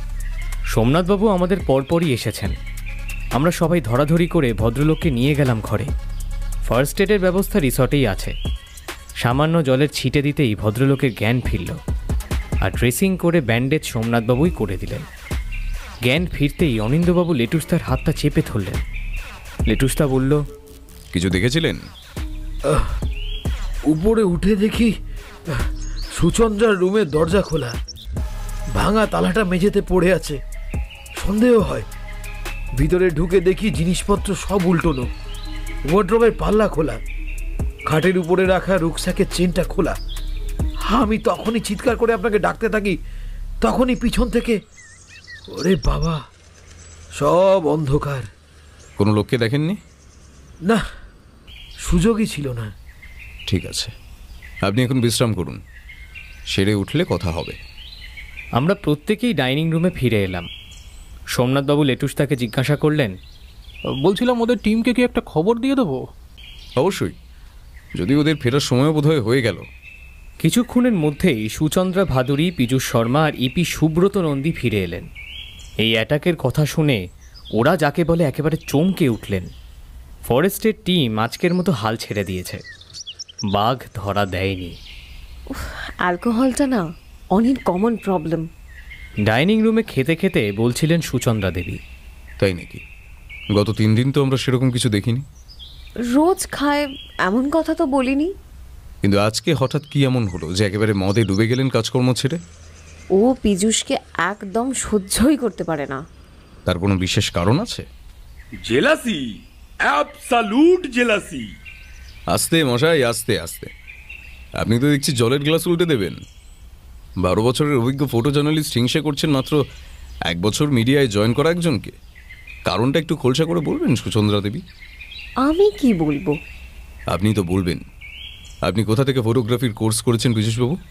পীযূষবাবু কিছু একটা বলতে গিয়ে মাথাটা নিচু করে নিলেন। আচ্ছা, তার মানে করেননি। Journalism degree? কিছু বলার বদলে অসহায়ের মতো সুচন্দ্রা দেবীর দিকে তাকালেন পীযূষবাবু। ও, তার মানে নেই। তাহলে এত বড় হাউসে চাকরি? হ্যাঁ, আমারই রেকমেন্ডেশনে। আমার আর পীযূষের মধ্যে একটা ঘনিষ্ঠ সম্পর্ক আছে। কোনো সমস্যা আছে আপনার? দেখুন সুচন্দ্রা দেবী, আমি এখানে সম্পূর্ণ অনাহুত নই। আপনারা পুরুলিয়া আসার দিন মানে গত রবিবার সকালে আপনার মামা আমার কাছে গিয়েছিলেন, জানিয়েছিলেন কেউ বা কারা আপনাকে খুন করার ও অপহরণ করার হুমকি দিচ্ছে। এই প্রথম লেটুসদা আসল কথাটা বলল সুচন্দ্রা দেবীকে, কিন্তু সুচন্দ্রা দেবী ভীষণই অদ্ভুত আচরণ করলেন। মামা, মামা, রক্তচোষা পরজীবী একটা। আমারও তাই মনে হয়, আর আমার স্থির বিশ্বাস তিনি এখন এখানেই আছেন, তাই না পীযূষবাবু? আমি কি করে জানবো বলতো? হ্যাঁ ঠিকই তো, আপনি কি করে জানবেন? ঘাবড়াবেন না, উল্টোপাল্টা প্রশ্ন করা আমার বাতিক। আসলে কিছু প্রমাণ না হলে আপনার কোনো ভয় নেই। ওরা উঠেই যাচ্ছিলেন, হঠাৎ লেটুসদা বলে উঠল, শেষ একটা প্রশ্ন, এই রিসর্টের কথা আপনারা কোথা থেকে জেনেছিলেন? হোয়াটসঅ্যাপে র্যান্ডামলি বিজ্ঞাপন এসেছিল, যেমন ন্যাচারালি আসে। ও আচ্ছা আচ্ছা, আপনারা আসুন, গিয়ে দেখুন অনিন্দ্যবাবু ঠিক আছেন কিনা। ওরা চলে যেতেই আমরাও ঘরে ফিরলাম। আজ আর এই বেলা কোথাও বেরোনোর নেই। ব্যাগ থেকে ওর বাড়ির আলমারির চাবিটা সরানো হয়েছে, তার রিপোর্ট ইতিমধ্যেই লেখানো হয়ে গেছে। মোবাইল বার করে কী সব লাইফ ইন্স্যুরেন্সের ভিডিও দেখতে থাকলো লেটুসদা। আর আমরা দুজনই ভীষণ গরম থেকে বাঁচতে সন্ধ্যাবেলাতেই ভালো করে সুইমিং পুলে কাটালাম। শুধু আমরাই নয়, সেখানে ছিলেন সুচন্দ্রা ভাদুরী, পীযূষবাবু আর সুব্রত নন্দী, সঙ্গে আরও 2-1 বোর্ডার ছিল রিসর্টের। এইভাবে সন্ধ্যাটা পুরো কেটে গেল। পীযূষবাবু কিন্তু এমনিতে খুব মিশুক এলো। জলে থাকতেই উনি 2-3 বার মকটেলের অর্ডার করলেন, একই সঙ্গে সেটা আমাদের জন্য করলেন। রাত্রে খাওয়ার পরেই আমরা তিনজনই বারান্দায় বসেছি।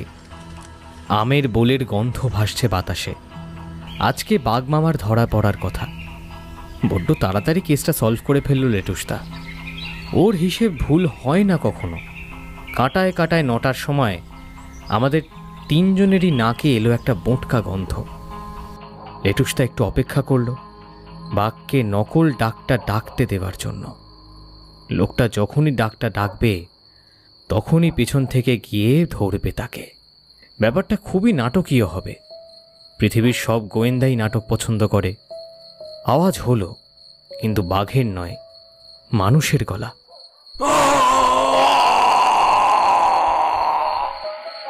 আমরা ছুটে বাইরে এলাম। এসে দেখলাম মাটিতে রক্তাক্ত অবস্থায় যিনি পড়ে আছেন তিনি আমাদের প্রাইম সাসপেক্ট ইতিহাসবিদ দিগন্ত বসু।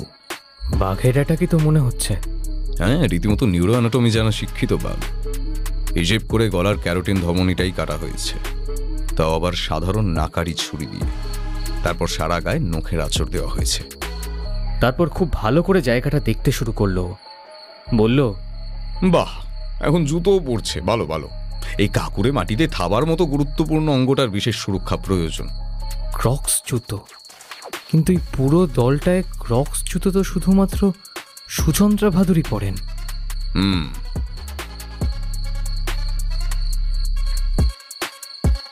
দিগন্ত বসুর দেহের পাশেই পড়েছিল একটা ঝোলা। তার মধ্যে থেকে পাওয়া গেল কয়েকটা ইনসুলিনের ফাঁকা সিরিঞ্জ, হরবোলা সংক্রান্ত একটা বই, কয়েকটা রং পেন্সিল, একটা কাঠের তৈরি বাঘের থাবা আর গোটা 10 তীক্ষ্ণ লোহার পেরেকের মতো বিভিন্ন আকারের বাঘ নখ। কেটামাইন কিন্তু দিগন্ত বসুর ব্যাগে ছিল না।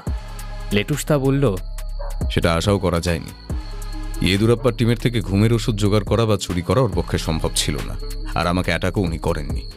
শুধু বাঘ সেজে ভয় দেখানোর চেষ্টা করেছিলেন, যাতে আমি চলে যাই বা অন্তত এই রিসর্টটা ছেড়ে দিই। কিন্তু এবারে তো দিগন্ত বসুকে তুই মোটেই ধোয়া তুলসীর পাতা মনে করিস না। যে ঘটনাটা আজ ওর সঙ্গে হয়েছে ঠিক একই ঘটনা আজ অন্য কারোর সঙ্গে হতে পারত, আর সেক্ষেত্রে আততায়ী হতেন উনি নিজে। তার মানে তুমি বলছো দিগন্ত বসুর যা মতলব ছিল সেই একই মতলবে অন্য কেউ এসেছে এখানে এবং সেই দিগন্ত বসুকে খুন করেছে, তাই তো? হতে পারে, আবার এমনও হতে পারে এই দ্বিতীয় জনের মতলব আরো বড়। কিন্তু সে কে? সরি স্যার, অকাট্য প্রমাণ ছাড়া। লেটুসদাকে থামতে হলো, কারণ সোমনাথবাবু বেরিয়ে এসেছেন। সবে রিসর্টের কাজ শেষ করে ভদ্রলোক স্নান করছিলেন। এবার বোধহয় খাওয়া দাওয়া করে শুতে যেতেন। কি হলো? এই কে যেন একটা চেঁচা। কি? এই পর্যন্ত বলেই ভদ্রলোক আতঙ্কে একেবারে আঁতকে উঠলেন। বোঝাই যাচ্ছে এই রকম দৃশ্য তিনি আগে দেখেননি। তারপর অবশ্য পুলিশকে ফোন করা থেকে শুরু করে বাকি যাবতীয় যা যা কাজ তিনি একাই করলেন। রিসর্টের সবাইকেই ডেকে তোলা হলো, এমনকি ব্যান্ডেজ জড়ানো অনিন্দবাবুকেও। সকলেই ভীষণ আতঙ্কে কেমন হকচকিয়ে গেছেন। শুধু সুচন্দ্রা দেবীর ব্যবহারটা বড় অদ্ভুত। নিজের মামার মৃত্যুতে তাকে একটুও ভেঙে পড়তে বা বিচলিত হতে দেখা গেল না।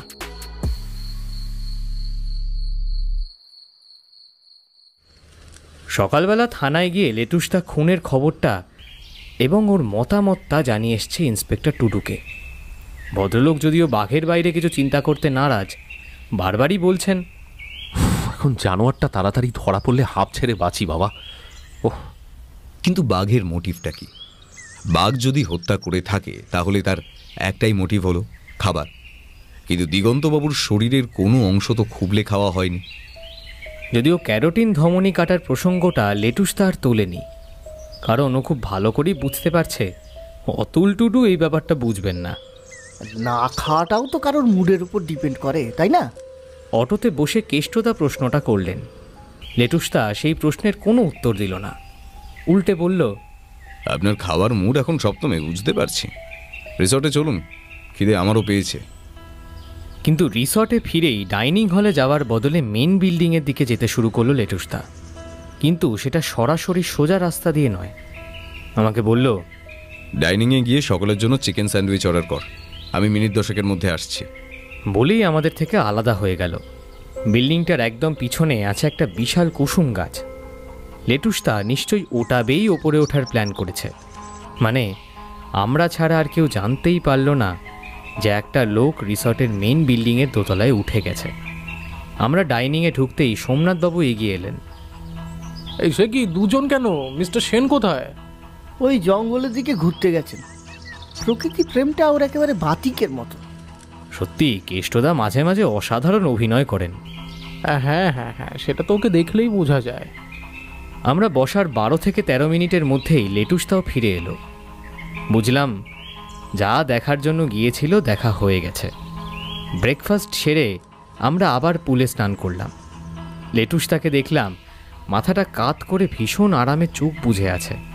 আমি আর না জিজ্ঞাসা করে পারলাম না, লেটুসদা দোতলায় কিছু খুঁজে পেলে? উত্তরটা ও যা দিল আমি এখনও তার কোনো মানে খুঁজে পাইনি।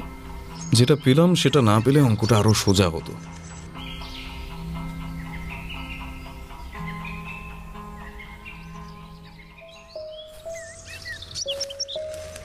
আমরা স্নান সেরে জঙ্গলের দিকে এগোতেই দেখতে পেলাম নিউজ টিভির টিম।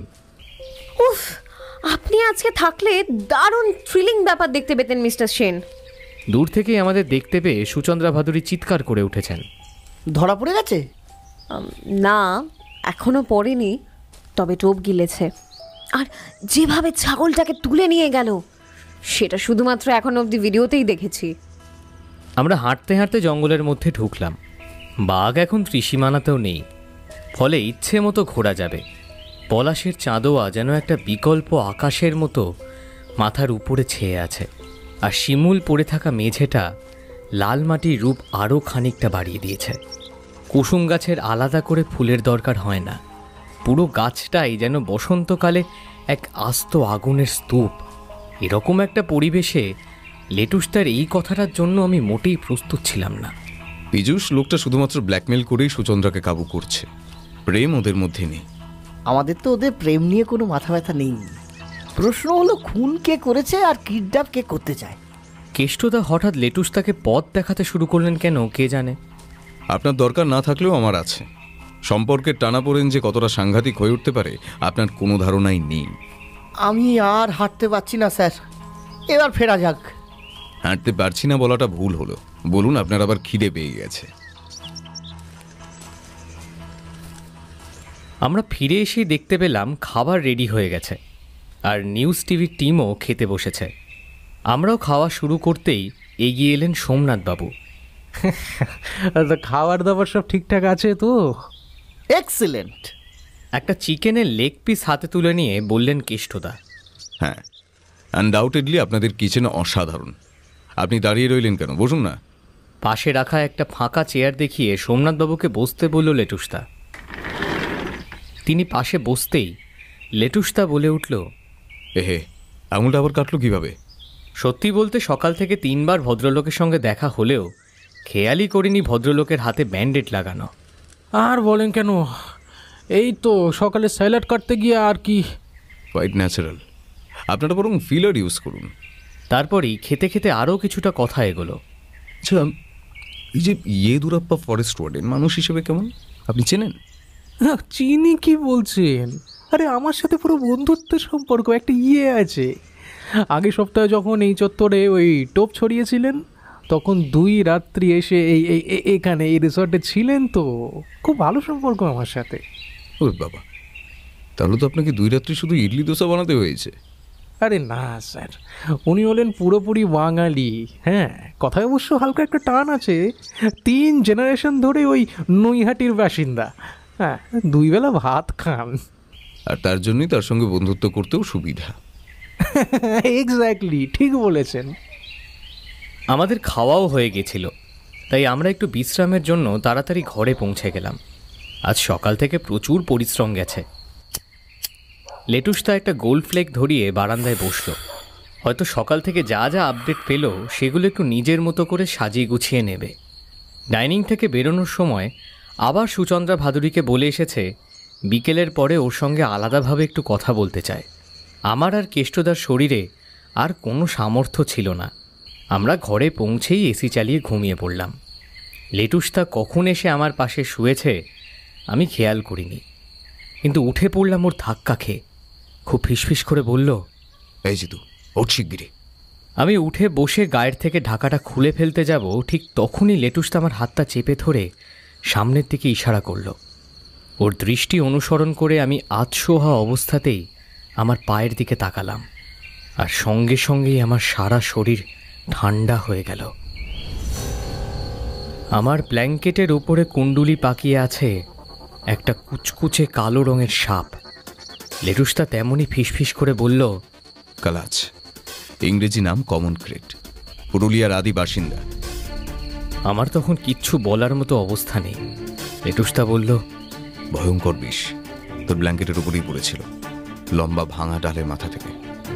বলেই আমার হাত থেকে ব্ল্যাঙ্কেটের দুটো কোণা নিচে ধরে নিল।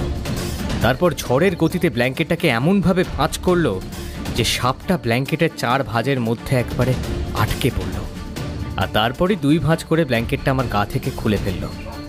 তাড়াতাড়ি জানলাটা খোল, এরা ভয়ানক ছটফটে। আমি জানলা খুলতে সময় নিলাম বড় জোর 5 সেকেন্ড। গোটা ব্ল্যাঙ্কেটটা ধরেই বাইরে ফেলে দিল লেটুসটা। তারপর শান্ত হয়ে বসল বিছানায়। কেষ্টদা আমাদের কথাবার্তাতেই হঠাৎ ঘুম থেকে উঠে বসেই বললেন, ডেঞ্জারাস কিছু হলো নাকি গো? আপনি কি তেমনই স্বপ্ন দেখছিলেন নাকি? বলে লেটুসটা একটা সিগারেট ধরালো। আমি দেখলাম আমাদের সামনেই থানা থেকে ও বেরিয়ে একটা গোটা প্যাকেট কিনেছিল, আর এখন প্যাকেটটা ফাঁকা, আর একটা সিগারেট পড়ে। বললাম, তুমি বারান্দাতে বসে বসে 4টে সিগারেট খেয়েছো? 5টা প্রয়োজন ছিল। বেশি সিগারেট খাওয়া কেন প্রয়োজন হতে পারে সেটা আমার মাথায় ঢুকলো না। ওই মুহূর্তে ওকে যে জিজ্ঞাসা করবো সেটারও সাহস হলো না। ও নিজেই বলল, জানালাটা হালকা ঠেলে ফাঁক করা হলো। তোরা এসি চালানোর আগে কেন স্লাইডিং লক করিসনি তোরাই জানিস। যাই হোক, সেই ফাঁক থেকে আম গাছের শুকনো ডাল ঢুকলো, তার মাথায় জড়ানো সাপ ব্ল্যাঙ্কেটের উপর পড়লো, সব দেখালাম। কিন্তু আমি একটু নড়াচড়া করলেই জিতু জেগে যেত, আর কালাচের হাত থেকে বাঁচার উপায় থাকতো না। হাতের ডগা থেকে ফসকে গেল। চ, রিসেপশনে জানাতে হবে। বলে ঘর থেকে বেরোতে গিয়েই লেটুস তার পায়ের সামনে একটা চিরকুট পড়ল। তাতে লেখা, দিগন্ত আজ দিগন্তে গেছে ডুবে, শশাঙ্ক যেন অমাবস্যায় আজ রাতে যায় উবে। কে ফেললো চিরকুটটা?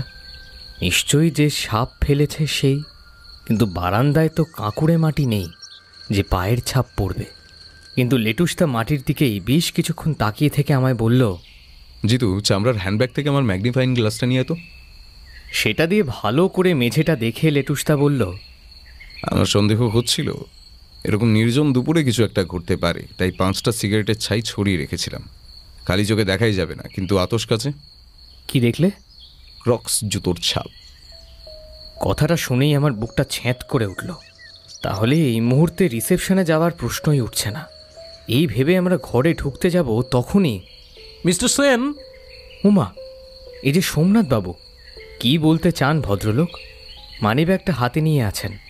বললেন, রাতের জন্য বাজার করতে যাব, তার আগে আপনাকে একটা খবর দিতে গেলাম। কি ব্যাপার? নিউজ টিভির রিপোর্টারগুলো না হঠাৎই বলছে যে আজ কি নাকি চলে যাবে। ভাবুন তো একবার, এগুলো কি ঠিক? কেন ভাববো কেন? লেটুসটা একটা অদ্ভুত প্রশ্ন করায় ভদ্রলোক যেন হকচকিয়ে গেলেন। আবার লেটুসটাই বলল, কিছু ভাবতে হলে পুলিশ ভাববে, আইন রক্ষা করার দায়িত্ব তো আমার হাতে নেই। না না না না না, ভাগ ধরাটা কভার করতে এসে এত দৌড় ঝাঁপ লাফালাফি, শেষ পর্যন্ত সেটা না করেই কিনা। এই অবধি বলার পরে সোমনাথবাবু যেন কথা শেষ করে ফেলেছেন এমন ভাব করে বললেন, আচ্ছা আচ্ছা চলি, হ্যাঁ পরে কথা হবে। বলেই উঠে যাচ্ছিলেন। লেটুসটাই বলল, আরে মানিব্যাগটা নিয়ে যান। ভদ্রলোক নিজের ভুলে দাঁত দিয়ে জিভ কামড়ে লেটুস তার হাত থেকে মানিব্যাগটা নিয়ে হাসতে হাসতে বেরিয়ে গেলেন। উনি বেরিয়ে যেতেই লেটুসটা বলল, চ, একটু এক্সপ্লোর করা যাক জায়গাটা। একটু দূরে একটা চায়ের দোকান আছে, এসব গ্রামের চায়ের দোকানে সন্ধ্যের পর দারুণ রোমাঞ্চকর লাগে।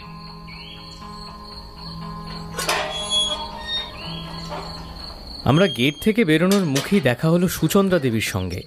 লেটুস তাকে দেখে উনি বললেন, আপনার কাছেই যাচ্ছিলাম। বললেন কি কথা আছে? তা কি ঘরেই বসবেন? না, ভাবছিলাম বসন্তের এই অপূর্ব সন্ধ্যা, সামনের চায়ের দোকানটায় গিয়ে বসি। একটু হাঁটতে আপত্তি নেই তো? একদমই না। রোম্যান্টিসিজমের স্বাদ পেলে বাঙালি কি আর সেটা উপভোগ না করে পারে? আপনারা কয় ভাই বোন? আমি একাই। প্রথম দিন যেদিন আপনাদের সঙ্গে দেখা হয় আপনি তখন ইনসিকিউরিটি ফিল করছিলেন। চলতে চলতেই কথা শুরু করলো লেটুসদা। হ্যাঁ, কিন্তু আপনি কিভাবে? আমি কোনো শিকারী নই, ফরেস্ট ডিপার্টমেন্টেরও কেউ নেই। তাহলে এই জঙ্গলের রাজত্বে আমি পাশে থাকলে আপনার নিশ্চিন্ত লাগবে কেন? আসলে যদি না আপনি প্রথম থেকে একটা প্রচণ্ড নিরাপত্তাহীনতায় ভুগতে থাকেন। হ্যাঁ, ঠিকই বলেছেন। আসলে আসার পর থেকে প্রতিটা দিন শুধু কাজের খাতিরে এখানে পড়ে আছি, না হলে আমি এখানে এক মুহূর্ত থাকতাম না মিস্টার সেন। জানি, কিন্তু আপনি আমাকে সব কথার উত্তর কিন্তু স্পষ্ট না দিলে আমার পক্ষে কিছুই করা সম্ভব নয়। কি জানতে চান বলুন? আপনাদের পুরুলিয়ার ঠিকানাটা কারা দিয়েছিল? জানি না, হোয়াটসঅ্যাপে র্যান্ডম মেসেজ এসেছিল। আর আপনাকে খুন ও কিডন্যাপের হুমকি? সেই নম্বরগুলোও আমি চিনি না। মেসেজগুলো সব আছে? হ্যাঁ, সব আছে। আপনার ফোনটা একবার হাতে নিয়ে দেখতে পারি? হ্যাঁ, শিওর, দেখুন না। লেটুসদা ফোনটা বেশ খানিকক্ষণ দেখল, তারপর সুচন্দ্রা দেবীকে ফোনটা ফিরিয়ে দিয়ে বলল, দুটোই 13 ডিজিটের নাম্বার। আচ্ছা, দিগন্তবাবু আপনার কেমন মামা? মায়ের আপন ছোট কাকার ছেলে। ছোটবেলায় বাবা মাকে হারান। আমার দাদু আর দিম্মার কাছেই মানুষ। বিয়ে শাদী করেননি, তাই দাদু দিম্মা মারা যাওয়ার পর আমার মায়ের কাছেই থেকে যান। আপনার কোনো পলিসি আছে? হ্যাঁ, জীবন উমঙ্গ। মামাই নমিনি। বাবার শরীরের অবস্থা ভালো নয়, তাই তিনিই বললেন আমাকে আর নমিনি রেখে কী লাভ, তোমার মামাকেই রাখো। কিন্তু এই সামান্য ব্যাপারটা যে... সামান্য ব্যাপার? আপনার 21 লাখের পলিসি সুচন্দ্রা দেবী, টার্ম ভ্যালু 40 লাখের উপরে। আপনার কিছু হয়ে গেলে সেটা নমিনিরই পাওয়ার কথা। কিন্তু মামা আমাকে ছোটবেলা থেকে বড় ভালোবাসতো মিস্টার সেন। বড় টাকার অঙ্ক অনেক কাছের মানুষেরই মাথা ঘুরিয়ে দেয় সুচন্দ্রা দেবী। আমরা এখন চায়ের দোকানে এসে বসেছি। সকলের হাতেই চায়ের ভাঁড়। বুঝতে পারছি পরীক্ষার আগে রিভিশনের মতো লেটুসদা পুরো কেসটা বর্ণে বর্ণে ঝালিয়ে নিতে চাইছে। আচ্ছা, আপনার সমস্ত কাগজপত্র কোথায় থাকে? বাড়ির আলমারিতে। আর তার চাবি আপনার ব্যাগে, তাই তো? সুচন্দ্রা দেবী মাথা নেড়ে হ্যাঁ বললেন। সেটা তো এখনো পাননি? এবারে উনি বললেন না। লেটুসদা খুব হালকাভাবেই জানতে চাইল, পীযূষবাবুকে কেন নমিনি করলেন না? কিন্তু এই প্রশ্নটায় মিস ভাদুরীর মুখটা কেমন লাল হয়ে উঠল, চোয়াল শক্ত হয়ে উঠল, চোখগুলো যেন দপ করে জ্বলে উঠল। বললেন, অসম্ভব। আমারও তাই মনে হয়। কিন্তু লেটুসদার যে কি করে এই কথাটা সত্যি বলে মনে হলো আমার মাথাতেও ঢুকলো না। চাবিটাকে চুরি করতে পারে? আপনার কাউকে সন্দেহ হয়? দেখুন, মামার জিনিসপত্রের মধ্যে যখন ওটা পাওয়া যায়নি, তখন সত্যিই আমার কোনো আইডিয়া নেই ওটা কে নিতে পারে। চা শেষ করে একটা গোল ফ্লেক ধরালো লেটুসদা। শেষ প্রশ্ন।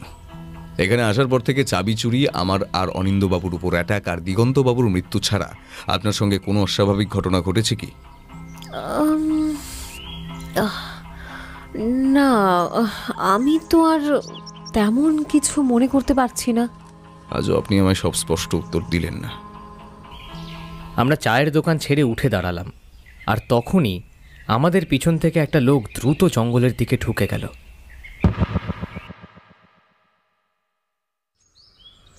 প্রথম থেকেই ঠিক করেছিলাম আজ বাঘ ধরা দেখতে যাব। লেটুসদা যে সকলের সঙ্গে কেন হ্যান্ডশেক করছে সেটা বুঝতে পারলাম না। যে কোনো কথার শেষে সকলের সঙ্গে হাত মেলাচ্ছে, বলছে, মন বলছে আজ জঙ্গলের রাজা স্বেচ্ছায় ধরা দেবেন, তাই সবাইকে আমার পক্ষ থেকে বিশেষ শুভকামনা জানাই। এটা কিন্তু কখনোই ওর স্বাভাবিক ব্যবহার নয়। আগেই বলেছি, ও মানুষের সঙ্গে যেচে কথা বলা একদম পছন্দ করে না। সেখানে লোকের সঙ্গে উপযাচক হয়ে শুভেচ্ছা বিনিময়? না, আমার দাদার ব্যবহার আমার কাছেই অচেনা লাগছে। ওর মেজাজটা আজ ভীষণই ভালো, ফুরফুরে হয়ে আছে, গুনগুন করে গান গাইছে। তোরা বাবার জিনিস হাটে কিনিস, রাখিস ঘরে ধরে। সুচন্দ্রা দেবীর কেসটা নিয়ে একটা কথাও বলল না। আমাকে একবার খালি জিজ্ঞাসা করলো, রাইকা পাহাড়ে ক্লাইম্ব করতে পারবি তো? রোপ ছাড়া? রাইকার টিলায় উঠতেও যদি রোপ লাগে তাহলে নিজেকে আর আমার ভাই বলিস না। কথাটা আমার খুব গায়ে লাগলো। প্রতিজ্ঞা করলাম ওর আগে আমি আজকে পিকনিক করব। কেষ্টদা শুধু হতাশভাবে জানতে চাইলেন, আমি কি করব স্যার? নিচেই নিশ্চয়ই ফরেস্ট ডিপার্টমেন্টের ক্যাম্প হবে, সেখানে বসে চা খাবেন। তার মানে দারুণ একটা বনফায়ারের দিন আজকে, কিন্তু আমার মনটা ঠিক সায় দিচ্ছিল না। এরকম একটা টান টান রহস্যের জাল ছাড়াতে এসে শেষ পর্যন্ত পিকনিক করে বাড়ি ফিরে যাব, এটা মেনে নিতে পারছি না। পুলিশের পোস্টমর্টমের রিপোর্ট এসে গেছে। লেটুস তার কথাই ঠিক, কীর্তিটা বাঘের নয়। ক্ষতচিহ্নগুলোর সঙ্গে প্রাণীর নখের কোনো সম্পর্কই নেই, পুরোটাই শার্প আয়রন নেলস। লেটুসটা অতুল টুডুকে বললেন, বাহ, মন দিয়ে ইনভেস্টিগেট করে কেসটা সলভ করে ফেলুন, তাহলে তো স্ট্রেট পুরুলিয়া টাউন। ওরা সবাই ফিরে আসুন, তারপর ধরে ধরে সবাইকে জেরা করব। আচ্ছা, ভালো কথা, আপনি কি কখনো উড়িষ্যাতে ছিলেন? আমি কই না তো। ও, কে যেন বলছিল আপনি মানে উড়িষ্যা এইসব নিয়ে কি যেন। আরে উনি লেটুসটা ড্যাব ড্যাব করে ওর দিকে তাকাতে ঢোক গিলে থেমে গেলেন উনি। যাই হোক, জেরার সময় কিন্তু কোথাও যাওয়া চলবে না, হ্যাঁ, ডিউটিতে আমি ভীষণ কড়া। বলেই গেটের বাইরে দাঁড় করানো লাল রঙের পুলিশের টাটা সুমোর সামনের সিটে গিয়ে উঠে বসলেন ইন্সপেক্টর টুডু। আমি ওর থাকতে পারলাম না, লেটুস তাকে জিজ্ঞাসা করেই ফেললাম, তুমি কি বিনা কারণেই সুচন্দ্রা ভাদুরীকে গতকাল আমাদের সঙ্গে চা খেতে নিয়ে গেলে? তোর কি মনে হয়? না, আমার মনে হয় তোমার ওই কাজটার মধ্যেও কিছু একটা জেনে নেওয়া ছিল বা আছে, আর সেটা তো বোঝাই গেল। কি? সুচন্দ্রা দেবী ডায়াবেটিক, চায়ে চিনি তিনি খান না। ব্রিলিয়েন্ট! তুই যে নিজের মতো করে ভেবে চলেছিস সেটা দেখেই আমার অসাধারণ লাগছে। আমার ছোট্ট জিতু কত বড় হয়ে গেল। অন্য সময় হলে ওর প্রশংসাটায় আমি ভীষণ খুশি হতাম, কিন্তু এই মুহূর্তে লেটুস তার ব্যবহার আমার মোটেই ভালো লাগছে না।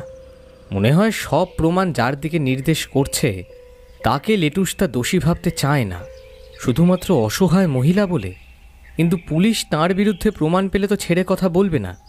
যাই হোক, আমিও আর কিছু বললাম না, কিন্তু কেষ্টদা বলে উঠলেন, পুলিশ তো আজ থেকেই কাজ শুরু করবে। করুক না, কিন্তু কাজ তো শেষ, কেস সলভড। এই ফলস আই কার্ডের চক্রটা এখন সারা ভারতে জালের মতো ছড়িয়ে আছে। লেটুসদা আজকে ইচ্ছে করেই যেন এমন করছে। এর মধ্যে আবার আই কার্ডের প্রসঙ্গ কোত্থেকে এলো কে জানে। অটো করে রাইকার বেস ক্যাম্পে পৌঁছাতে আমাদের মিনিট 40 সময় লাগলো। ওখানে পৌঁছাতেই একটা ছোট মেলা বসে গেছে দেখলাম। ট্যুরিস্টদের আচরণ দেখে মনে হচ্ছে এইটাই যেন পুরুলিয়ার প্রধান দর্শনীয় স্থান। সেখানের অটো ভাড়া বেড়ে গেছে, চা ডিম সেদ্ধ থেকে শুরু করে ছোটোখাটো দোকানও বসে গেছে খানচারেক। সাথে আছে স্থানীয় মানুষদের জমায়েত। কত লোক যে ক্যামেরা তাক করে আছে তার হিসাব নেই। ওখানেই একটা দোকান থেকে লুচি আর ছোলার ডাল দিয়ে ব্রেকফাস্ট সারতে লাগলো আরও আধ ঘন্টা। আমরা যখন এমসি ইয়েদুরাপ্পার বেস ক্যাম্পে গিয়ে পৌঁছালাম তখন ঘড়ির হিসেবে 10:30। বেস ক্যাম্পের একটু দূরেই দাঁড় করানো আছে বন বিভাগের খাঁচাওয়ালা ভ্যান, আর তার পাশেই সেট করা আছে নিউজ টিভির ক্যামেরা। মাথায় ব্যান্ডেজ নিয়ে ক্যামেরা চোখ পেতে রয়েছেন অনিন্দবাবু। পাশেই আরেকটা ক্যামেরা নিয়ে পজিশন ঠিক করতে ব্যস্ত পীযূষ শর্মা। মিস ভাদুরীর হাতে বুম আছে বটে, কিন্তু তিনি শট দিচ্ছেন না, এমনি কথা বলছেন বন বিভাগের একজনের সঙ্গে। জানা গেল তিনি এমসি ইয়েদুরাপ্পা। লেটুসটা তারই কাছে এগিয়ে গেল। অসাধারণ ভদ্রলোক, আর সত্যি কপালের সাদা তিলকটা ছাড়া তাকে অবাঙালি মনে হওয়ার কোনো কারণ নেই। যদিও এই মুহূর্তে তিনি চেঁচামেচি করছেন অন্য দুজন গার্ডের ওপরে। টেন্টে ক্যাটামাইন অ্যাম্পিউল থাকার কথা, মাথা বুড়োতে আমি একটা খরচ করেছি, তাহলে একটা পড়ে আছে কেন? আরেকটা কোথায় গেল? ফরেস্ট গার্ডরা রীতিমতো কাঁচুমাচু হয়ে গেছেন। তারই মধ্যেই একজন বললেন, স্যার, পিস বোর্ডের পেটির মধ্যে ছিল, কোনোভাবে হয়তো পড়ে গেছে। হোয়াট? পড়ে গেছে? ওষুধের দাম সম্বন্ধে তোমার কোনো আইডিয়া আছে? দাম ছাড়ো, ফরেস্ট ডিপার্টমেন্ট ছাড়াই অ্যাম্পিউল কারোকে দেওয়াই হয় না। আমি ডিপার্টমেন্টকে কি জবাবটা দেবো? এর মধ্যে পুলিশের একজন কনস্টেবল গোছের লোক এসে জানতে চাইলেন লাঞ্চের কি ব্যবস্থা হবে। উত্তরে ইয়েদুরাপ্পা বললেন, না, আজকে লাঞ্চ পর্যন্ত অপেক্ষা করা যাবে না, 1 ঘন্টার মধ্যে বাঘ ধরতে হবে। শুধু 1 কাপ কফি যদি খাওয়াতে পারেন।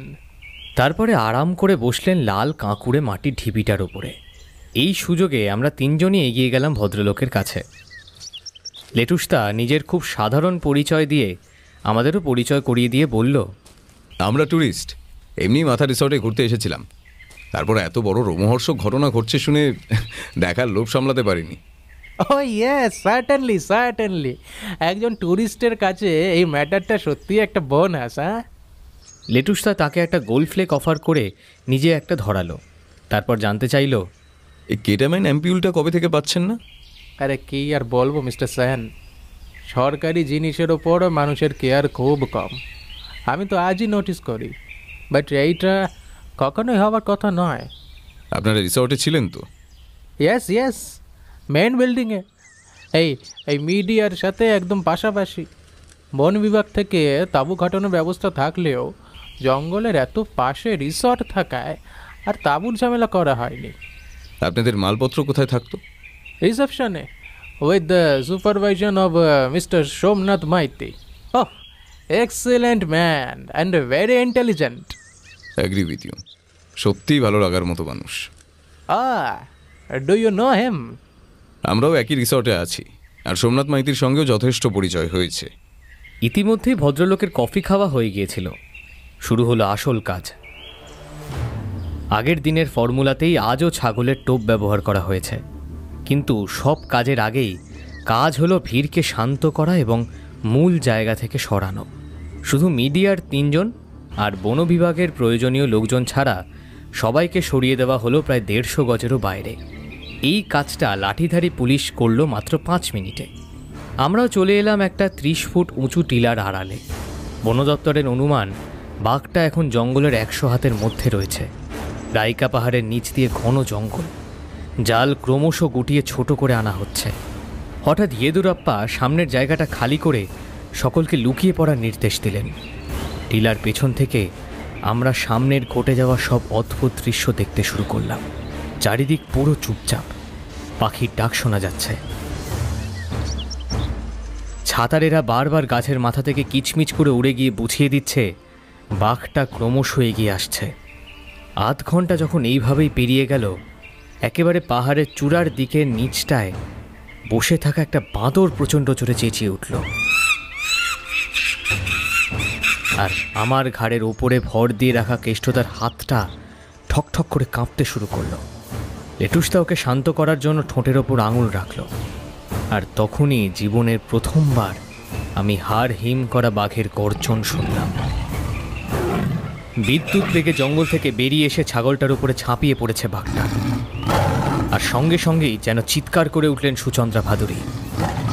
আপনারা দেখতে পাচ্ছেন কিভাবে দীর্ঘ 13 দিনের প্রচেষ্টা সফল হলো। ইয়েদুরাপ্পা একটা উঁচু পাথরের উপরে একটা ট্র্যাঙ্কুইলাইজার বন্দুক নিয়ে বিরক্ত মুখে মিডিয়ার লম্ফজম্প দেখছেন। হে ঈশ্বর, ভদ্রলোক একটাই সুযোগ পাবেন বাঘটাকে গুলি ছোঁড়ার। কয়েক সেকেন্ডের মধ্যেই তার বন্দুকের নল দিয়ে ধোঁয়া বেরিয়ে এলো, আর অব্যর্থ নিশানায় নলের মুখে লাগানো সূঁচটা গিয়ে লাগলো বাঘের পায়ে। বাঘটা রাগে ও সাময়িক যন্ত্রণায় সামনের জঙ্গলটার সাথেই যেন যুদ্ধ করলো খানিকটা। তারপর কয়েক মিনিটের মধ্যেই আস্তে আস্তে নিস্তেজ হয়ে ঘুমিয়ে পড়ল। মুহূর্তে শুরু হলো বন দপ্তরের তোড়জোড়। এগিয়ে এলো খাঁচাওয়ালা গাড়ি। গাড়ি থেকে স্ট্রেচার বার করে প্রচণ্ড শারীরিক কসরতের মাধ্যমে কোনো রকমে বাঁশ ও মেডিকেল স্প্রেড দিয়ে বাঘটাকে তোলা হলো স্ট্রেচারে। তারপর সেটাকে দ্রুত নিয়ে যাওয়া হলো গাড়ির দিকে। কিন্তু এগোনোর কি উপায় আছে? যে এক্সক্লুসিভের জন্য মিডিয়া এতদিন ওঁত পেতেছিল, সেই খবর এখন নাকের ডগায়। খুব সামনাসামনি এখন আমরাও আছি। ইয়েদুরাপ্পা চিৎকার করে মিডিয়া সাধারণ মানুষকে সরানোর চেষ্টা করছেন, কিন্তু তাঁর সঙ্গে আছেন ঝাড়খণ্ডের বন দপ্তরের 2 জন আধিকারিক। মানুষকে বারবার করে হাত দিয়ে ঠেলে সরানোর চেষ্টা করছেন তারা। বাঘটা সাময়িক নিস্তেজ হয়ে গেছে বটে, কিন্তু পুরোপুরি অজ্ঞান হয়ে যায়নি। যে কোনো মুহূর্তে জ্ঞান ফিরে এলে কিন্তু একটা বড় সর্বনাশ ঘটে যাবে। Very careful. অবশেষে বহু পরিশ্রমের পরে বাঘটাকে খাঁচায় তুলে গাড়ি রওনা হলো। এরপরে প্রাথমিক চিকিৎসা এবং পর্যবেক্ষণের পরে বক্সায় ছেড়ে দেওয়া হবে। আমার জীবনের যুক্ত হলো এক অদ্ভুত অনির্বাচনীয় অভিজ্ঞতা। উঁচু টিলাটার ওপরে আয়েশ করে বসে কড়া কফিতে চুমুক দিচ্ছেন তিনি এমসি ইয়েদুরাপ্পা। মিডিয়ায় বাইট দিতে রাজি হননি। তাঁর বদলে পুলিশের পক্ষ থেকে একজন বাইট দিয়েছে। লেটুসদা ভদ্রলোকের দিকে একবার মুগ্ধ দৃষ্টিতে তাকালো। রিমার্কেবল।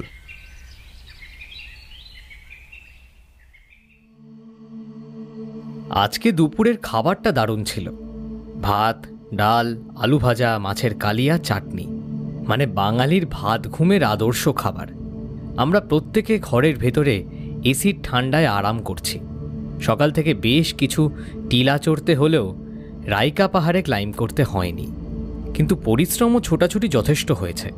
নিউজ টিভির টিম জিনিসপত্র গোছাতে শুরু করেছে। তাদের মিশন সাকসেসফুল, কিন্তু পুলিশের সবুজ সংকেত না পেলে তারা পুরুলিয়া ছাড়তে পারবে না। সেটা অবশ্য আমরা কেউই পারবো না। লেটুসদারই শুধু দেখছি আজ সকাল থেকে কেমন যেন গা ছাড়া ভাব। আমরা কেউই জানতে পারলাম না একজন লোক সকলের আড়ালে ধীরে ধীরে মেন বিল্ডিংয়ে সিঁড়ি দিয়ে উঠছে। আমার চোখটা যেন একটু লেগে এসছিল। হঠাৎ খুলতেই দেখি লেটুসদা কোথায়? ঘর বা ঘরের সামনে কোথাও নেই। আমার মন বলছে ও মেন বিল্ডিংয়ে গেছে। আমিও সেই দিকে ছুটলাম। এক পা করে সিঁড়ি দিয়ে উঠতে শুরু করেছি। যা ভাবছি তাই। সিঁড়ি দিয়ে পরের ধাপটা উঠতেই দেখতে পেলাম লেটুসদাকে। বাইরের কুসুম গাছটা দিয়ে উঠে সুচন্দ্রা ভাদুরী যে রুমে আছেন সেই রুমের কার্নিশের উপরে উঠল।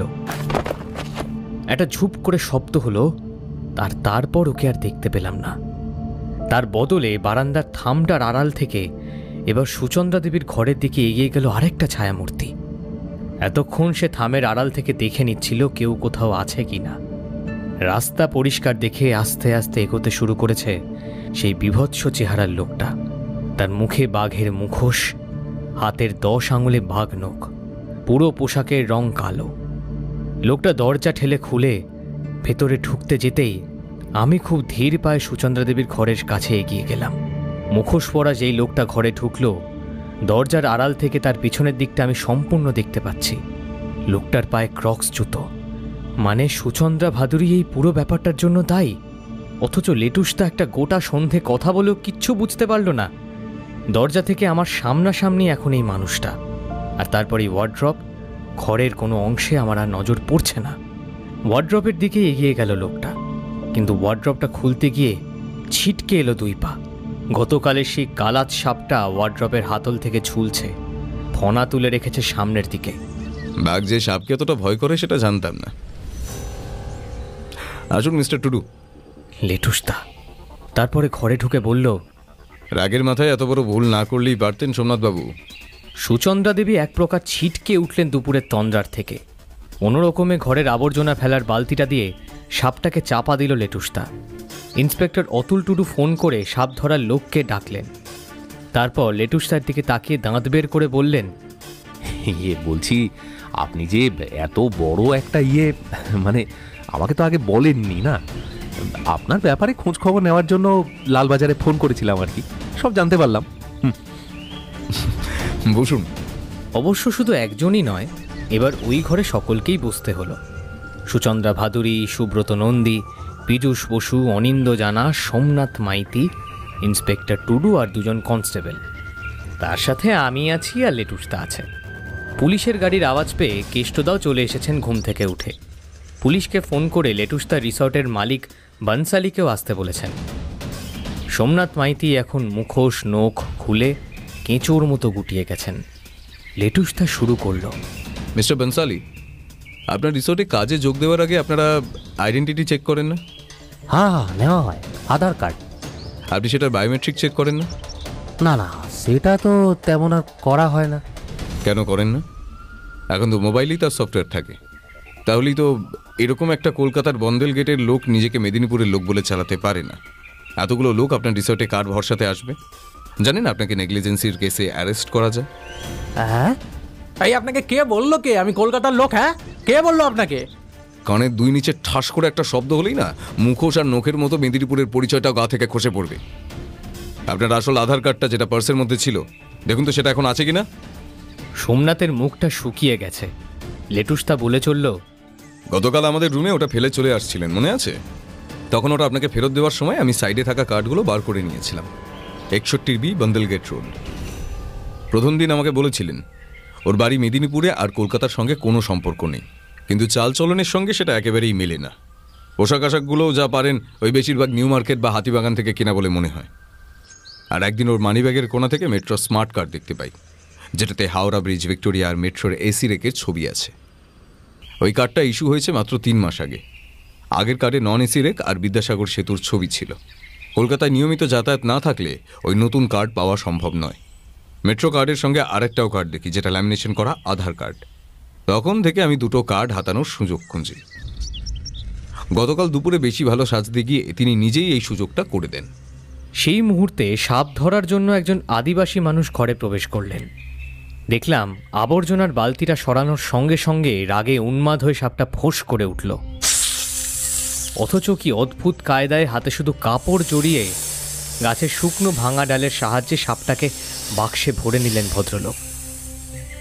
ঘর থেকে বেরিয়ে যাওয়ার আগে লেটুসটা ওর হাতে একটা নোট ধরিয়ে দিয়ে বলল, যা পারিশ্রমিক সেটা রিসর্ট থেকে দেবে, এটা বকশিস।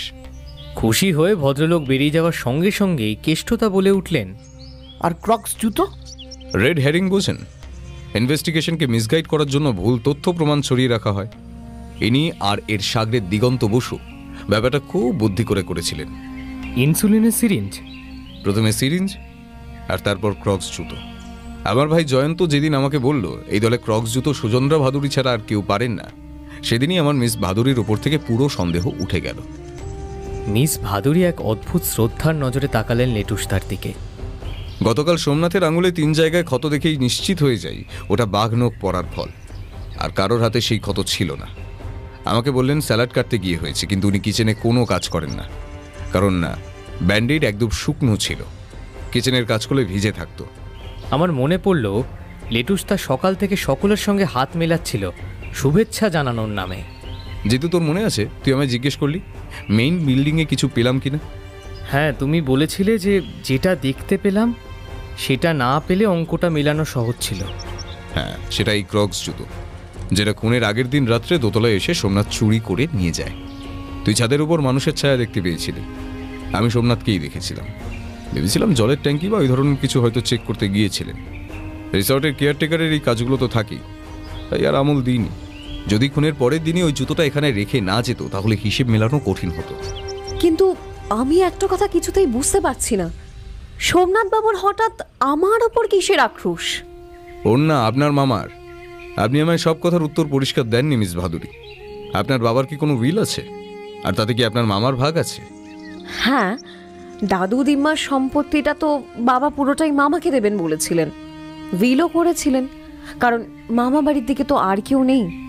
আর আমি বাবার একমাত্র সন্তান, আমাদের যথেষ্ট আছে, মামা বাড়ির সম্পত্তির দরকার নেই। কিন্তু বাবা রিসেন্টলি উইল পাল্টাবেন ভাবছিলেন, আর সেটা মামার এই বদলে যাওয়া ব্যবহারের কারণেই। কোথায় থাকে সেই উইল? আলমারিতে। এই তো, আসলে পড়াশোনা আর কাজ ছাড়া আপনি কিচ্ছু বোঝেন না। এরকম মানুষ আজকের পৃথিবীতে আমি খুব কম দেখেছি। কিন্তু এত টাকার বিষয় সম্পত্তির জন্য মানুষ যে কোন পর্যায়ে যেতে পারে আপনার ধারণাই নেই। আপনার মামার সন্দেহ হয়েছিল উইল বদল হতে পারে, তাই তিনি উইলটা সরাতে চেয়েছিলেন। সেই কারণেই দিগন্ত বসুর আপনার ব্যাগ থেকে চাবিটা সরানো প্রয়োজন ছিল, সঙ্গে আপনাকেও। আমাকে? হ্যাঁ, টার্ম ইন্স্যুরেন্সের টাকা। মিস্টার বনসালি, আপনাদের প্রন পকৌড়া আর ব্ল্যাক কফিটা একটু পাঠাতে বলুন না, সিম্পলি অসাধারণ। সোমনাথ আর দিগন্ত মিলে এই চক্রান্ত অনেক দিন ধরে করছে। আপনাকে থ্রেট করা হয়েছে যে নাম্বার থেকে, আর এই রিসর্টের বিজ্ঞাপন গেছে যে নাম্বার থেকে, দুটোই এক ব্যাচের। আর কর্পোরেট নাম্বার ছাড়া 13 ডিজিট হয় না। কিন্তু খুনটা কে করলো? সোমনাথ মাইতি। বোধহয় সোমনাথই অত কম পার্সেন্টেজে কাজ করতে রাজি হচ্ছিল না, তাই না? সোমনাথ মাইতি মুখ কুঁজে চুপ করে আছে। ইন্সপেক্টর টুডু বললেন, না বললে না, কিন্তু দাঁত ভেঙে দেবো শালা। পরে ভাঙবেন। দিগন্ত বসু নিশ্চিত ছিলেন আমি পুরুলিয়ায় আসবই, তাই আগে থেকেই নিজের সাগরেদকে সজাগ করে রেখেছিলেন। আমি এখানে আসার অনেক আগেই ইয়েদুরাপ্পার পিচবোর্ডের পেটির থেকে একটা কেটামাইন ইঞ্জেকশন সরিয়েছিলেন। দুবারও আমাকে অ্যাটাকও করার চেষ্টা করে, একবার জঙ্গলে ইঞ্জেকশন দিয়ে আর একবার ঘরে সাপ ফেলে।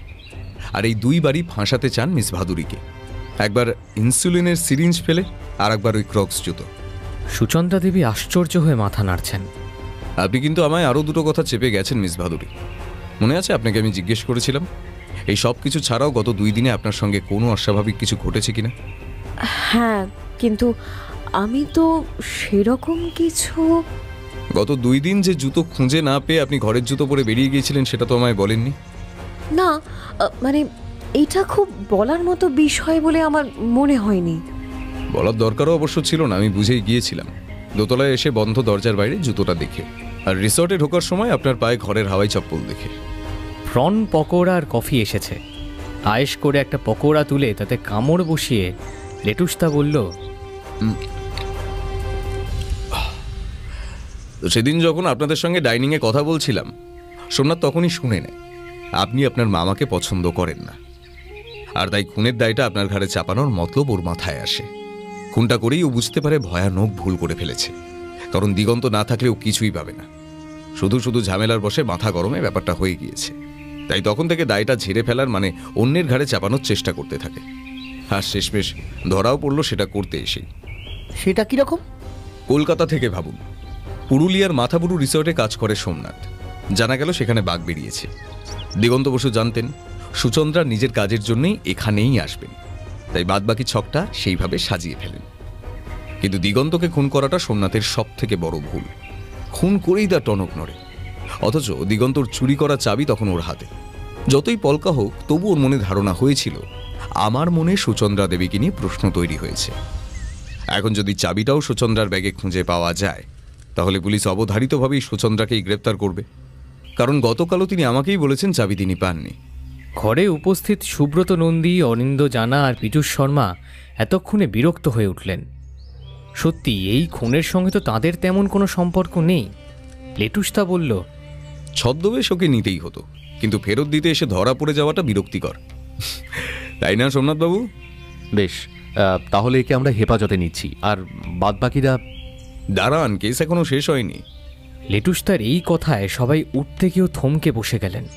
আমার নিজেরও কেমন যেন চমক লেগে গেল। খুনি ধরার পরে আবার কিসের কেস? লেটুসদা বলল, অনিন্দবাবু, আপনি আমাকে মিথ্যে বললেন কেন? তার মানে আমি কি মিথ্যে বললাম? পরশুদিন মিস বাদুরী তো জোর করে পীযূষ শর্মাকে নিয়ে যাননি, আপনি তো ইচ্ছে করে যেতে চাননি, মদ খাবেন বলে। অনিন্দবাবু মাথা নিচু করে নিলেন। আরে মশাই, এ লোক তো স্পটে গিয়ে ঠিকঠাক কাজই করেনি, আজ আমি জানতে পারলাম। পীযূষ শর্মা দেখলাম রাগে লাল হয়ে যাচ্ছেন। আপনি জানেন আপনার ওই মদের নেশা কোম্পানির কত ক্ষতি করে দিচ্ছে? শুধু এই একটা কারণের জন্য সুব্রত নন্দী এই অপদার্থটাকে নিতে বাধ্য হয়েছে। Mind your language mister Sen. এই গলা নামিয়ে, নাহলে সোজা লকআপে ভরে দেব। IPC section 384 extortion, section 66 violation of privacy, এছাড়াও 500, 507, 509 সব কটা নন মেলেবেল। কত বছর হবে মিস্টার টুডু?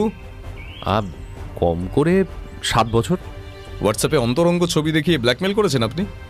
আরে কম বয়সে ওরকম ভুল অনেকেই করে থাকেন, তখন মিস বাহাদুরি কি করে বুঝবেন আপনি একটা নিরেট মাকাল ফল আর অপদার্থ শয়তান?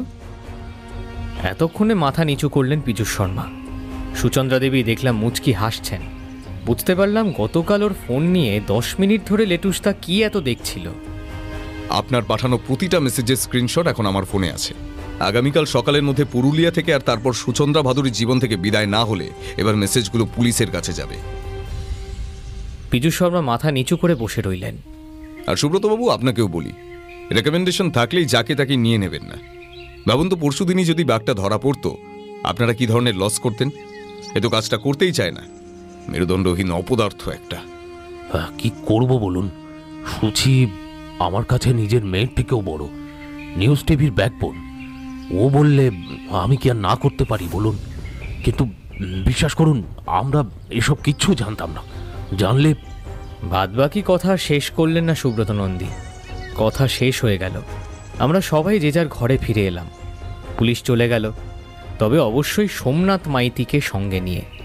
আমি একটা কথা লেটুসদাকে জিজ্ঞাসা না করে পারলাম না। আচ্ছা, সাপটাকে কি তুমি কার্নিশে উঠে ঘরের মধ্যে ওই ভয়ঙ্কর ক্রিমিনালকে ফলো করছিলি কেন? আর একবার এরকম বেড়ে পাকামি করলে না, তোকে আর কোথাও নিয়ে আসবো না কিন্তু।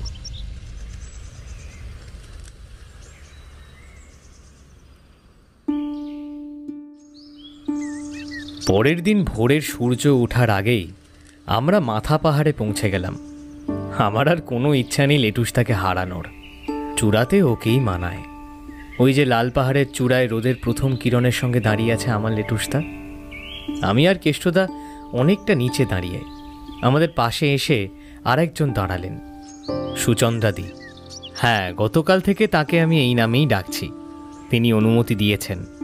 পাহাড়ের চূড়ায় একজনের দিকে তাকিয়ে তিনি বলে উঠলেন, অ্যামেজিং।